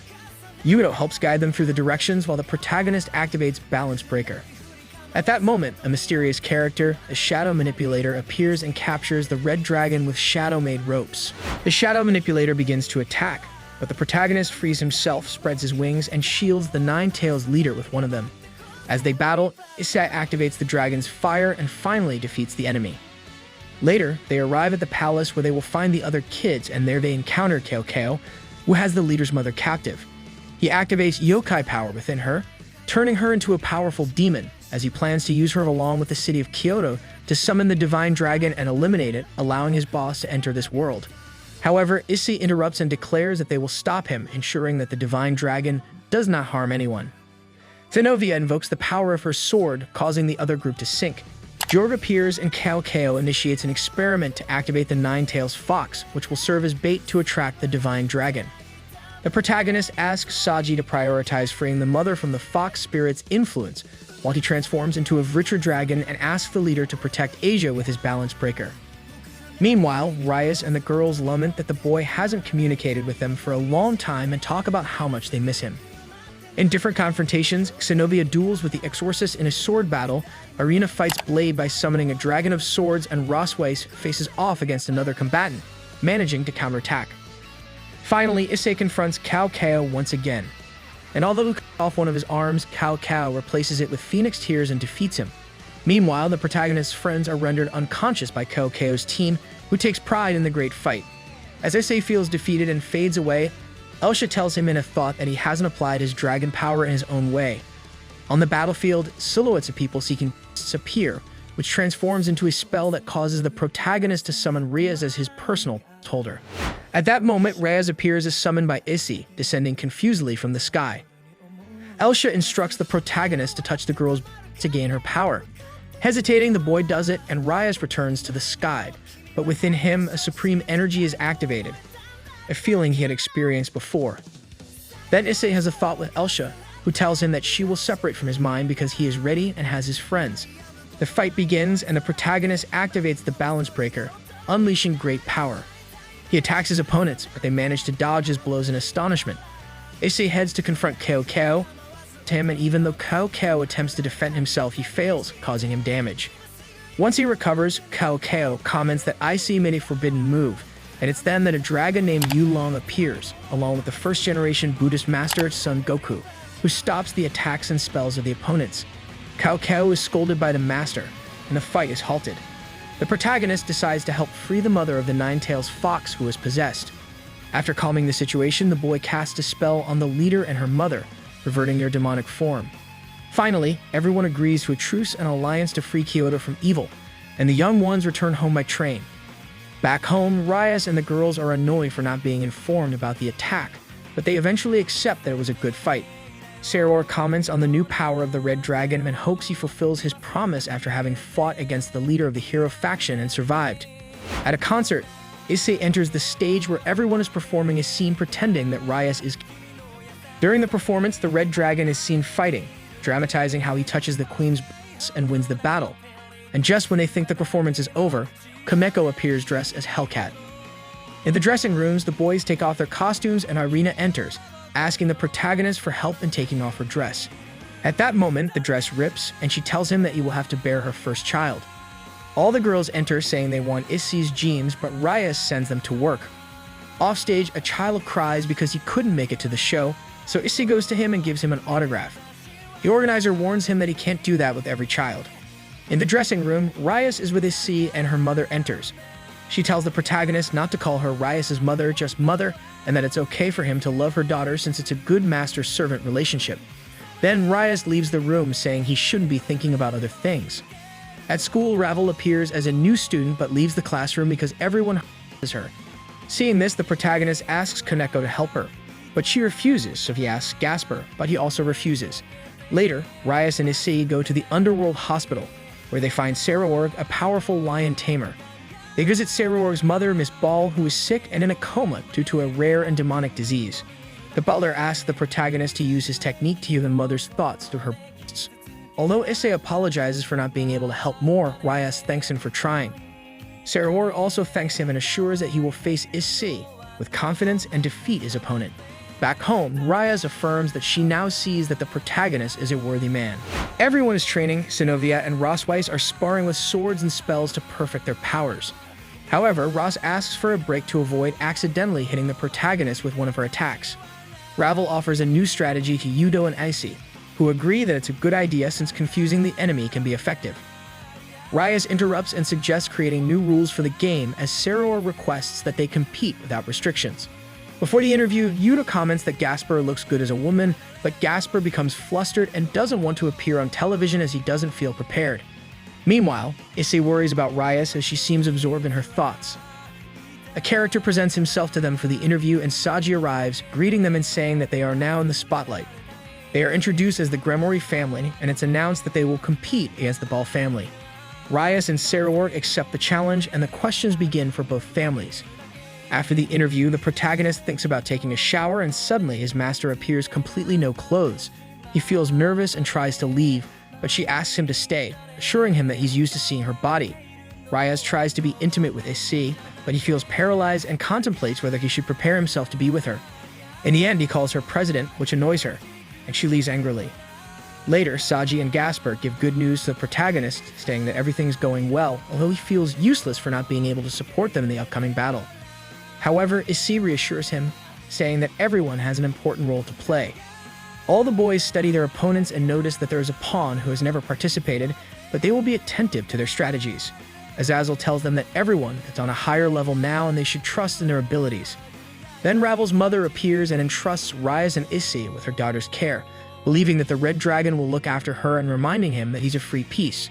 Ravel asks the protagonist what she is to him, and he answers that she is the president, which upsets her, and she runs off. The others comment that his response was not good, and that the bond between Rias and him is too strong for it to be just a master and servant relationship, which makes Issei feel uneasy. The protagonist reflects on how he has disappointed various people, such as the president and her mother, because he confused things by worrying about his servants and by desiring to be part of the family as Rias' partner. He wonders if she truly loves him or if she's just kind to her servants. Despite his doubts, he considers her the perfect woman and thinks about telling her that he loves her, but he questions whether she will feel the same. His thoughts are interrupted by Akeno and Kaneko, who tell him that they've been trying to understand him, thinking that he needs healing, and Asia joins them by hugging him while no clothes. At that moment, Issei remembers Yuma and how she killed him along with Asia, which fills him with fear. However, Asia assures him that Rias could never hate him and that she only sees the best in him, encouraging him to stop thinking about the fallen angel. Xenovia and Irina appear later and also join the no-clothes because they don't want to be left behind. On the same day, they are transported to the combat area, and Azazel tells them that the chosen location is Greece. He assures them not to feel bad and to continue with their original goal. Upon arrival, Ravel is waiting for them in a limousine at the hotel. Inside, they encounter hooded men who are guarding Hades, who came to see the tournament in person and still remembers how the protagonist was in the depths. They also learn that Zeus and Poseidon will be observing the tournament. Suddenly, Riser appears, saying that everyone is excited for the confrontation, and that they believe everyone has talent because of Rias. However, she denies it and states that everyone has power thanks to their own efforts. Before leaving, he asks them to take care of his little sister Ravel. He also mentions that Lucifer is looking for Issei. The protagonist visits him, and Lucifer shows him a video that demonstrates how much the children trust him, and he wishes them good luck. The night of the tournament start arrives, and each family presents themselves to all the people of the underworld. The tournament begins, and the rules are explained, along with how each member of each family must face their opponents. The kings choose positions in battles using dice. They roll the dice and get a 3, which allows them to use the positions of bishop or knight. Then Hyoudou is transported to another battlefield to face the opposing team's bishop. The matches begin, and we see how Hyoudou from the Gremory family was chosen to fight against Baruka Furcus from the Ball family and a servant of Sairaorg. The blonde guy showcases his balance gear and activates his power, Glory Drag Trooper, summoning numerous soldiers that battle against Furcus clones, ultimately defeating them. Next, Rosweiss and Kaneko are selected to fight against Leben Krosel and Gandoma Balam from Sairaorg's team. Although the battle gets tough, the Gremory clan ends up winning even though Kaneko is defeated. Then, Sairaorg chooses Coriana Andrielphus to face off against the protagonist, which excites the crowd, who cheer him on by shouting. However, during the fight, Coriana starts undressing, confusing Issei. This distracts him so much that he can't attack until she removes her before her, at which point Issei launches such a powerful attack that knocks her out of the fight. Next, it's Xenovia's turn, and she goes with Gasper to face Ladora Bune and Mistita Sadmak. However, Xenovia is cursed by Mistita, preventing her from fighting. Gasper uses a ritual to break the curse, using the protagonist as part of the ritual. The curse breaks just as Xenovia is about to be defeated, and she launches her final attack to defeat her opponents. Akeno fights against Quisha Abaddon, but the latter uses her whole technique and defeats Akeno with her own attack. Finally, Sairaorg's turn arrives, and Issei prepares to face him. However, Hyoudou stops the protagonist and asks him and Rias to prepare for the ultimate battle. Hyoudou, Rosweiss, and Xenovia step up to face Sairaorg. The battle is about to begin, and Sairaorg breaks free from some restraining shackles. The confrontation starts, and although Rosweiss wields a holy sword like the others, she only manages to one of the opponent's arms before being defeated along with the rest. Sairaorg regrows his arm using the tears of a phoenix. Next, he chooses Quisha Abaddon to fight against the protagonist. However, Issei is so enraged by his friend's defeat that he manages to defeat Abaddon with a single blow, although Sairaorg claims he forced her to withdraw before Issei could kill her. After that, it's Sairaorg's turn to fight, and he proposes to take on all the remaining members of the Gremory family. Rias accepts the challenge, and both Issei and Sairaorg agree to fight as if they were trying to kill each other. The battle begins, and Sairaorg unleashes his mysterious member while the protagonist teams up with Rias. Both teams start fighting, but Sairaorg's mysterious member transforms into the Nemean lion and attacks Rias, causing her so he heals her with his phoenix tears. The Nemean lion proposes to Sairaorg to join its power, and although he initially refuses, he eventually accepts after hearing Issei admonishing him for not using his full power. When they combine, Sairaorg gains a golden armor that greatly increases his power to the point that Issei's attacks have no effect on him, and Sairaorg manages to knock down Issei with a single blow. Upon receiving the blow, Issei enters a trance, where he encounters his predecessors who suggest he activate the Juggernaut Drive. Meanwhile, the audience cheers for him and shows their support, causing him to change his mind. In his trance, the predecessor of the White Dragon appears, telling him that he can fight with a different strength and change his future. The protagonist speaks to his predecessors and shows them his future as the dragon, triggering a white light that changes everyone in their trance. With his new transformation, the boy and Sairaorg begin an epic battle. The opponent shouts that he's in love with Rias Gremory, and that facing and defeating Issei is all that's left for him. The fight is intense and evenly matched, but Issei believes he has an advantage knowing that Sairaorg has no powers or magic. Despite the fondness Issei feels for Sairaorg, he continues to fight to win for Rias and make her a queen. Suddenly, he notices that Sairaorg isn't reacting and deactivates his Dragon of Fire mode, causing Sairaorg to fall. Finally, Rias' group is declared the winner. In the resting area, Sairaorg thanks the protagonist for the best fight of his life and expresses his gratitude. Lucifer enters and informs them that they plan to promote Issei to a middle-class demon, and Sairaorg believes the boy is the right demon to save the world. However, before that, the black-haired boy wants to convey his feelings to Rias, and if that doesn't work, he'll offer her a nice cup of tea and listen to her grievances. In another scene, Rias is dressed as a maid while Issei compliments her, earning him a few slaps. Azazel tells him that if he wishes to stay in that world, he'll need to raise his level. Later on, everyone enjoys a bonfire, and later in a room, the protagonist expresses his feelings to Rias and assures her that he'll protect her for his entire life and that he loves her. Rias cries tears of happiness upon hearing this and tells him she's been waiting for him all along. As they're about to kiss, the others surprise them and ruin the moment. Rias is a little annoyed, but in the end, they all leave them alone so they can share a true kiss of love.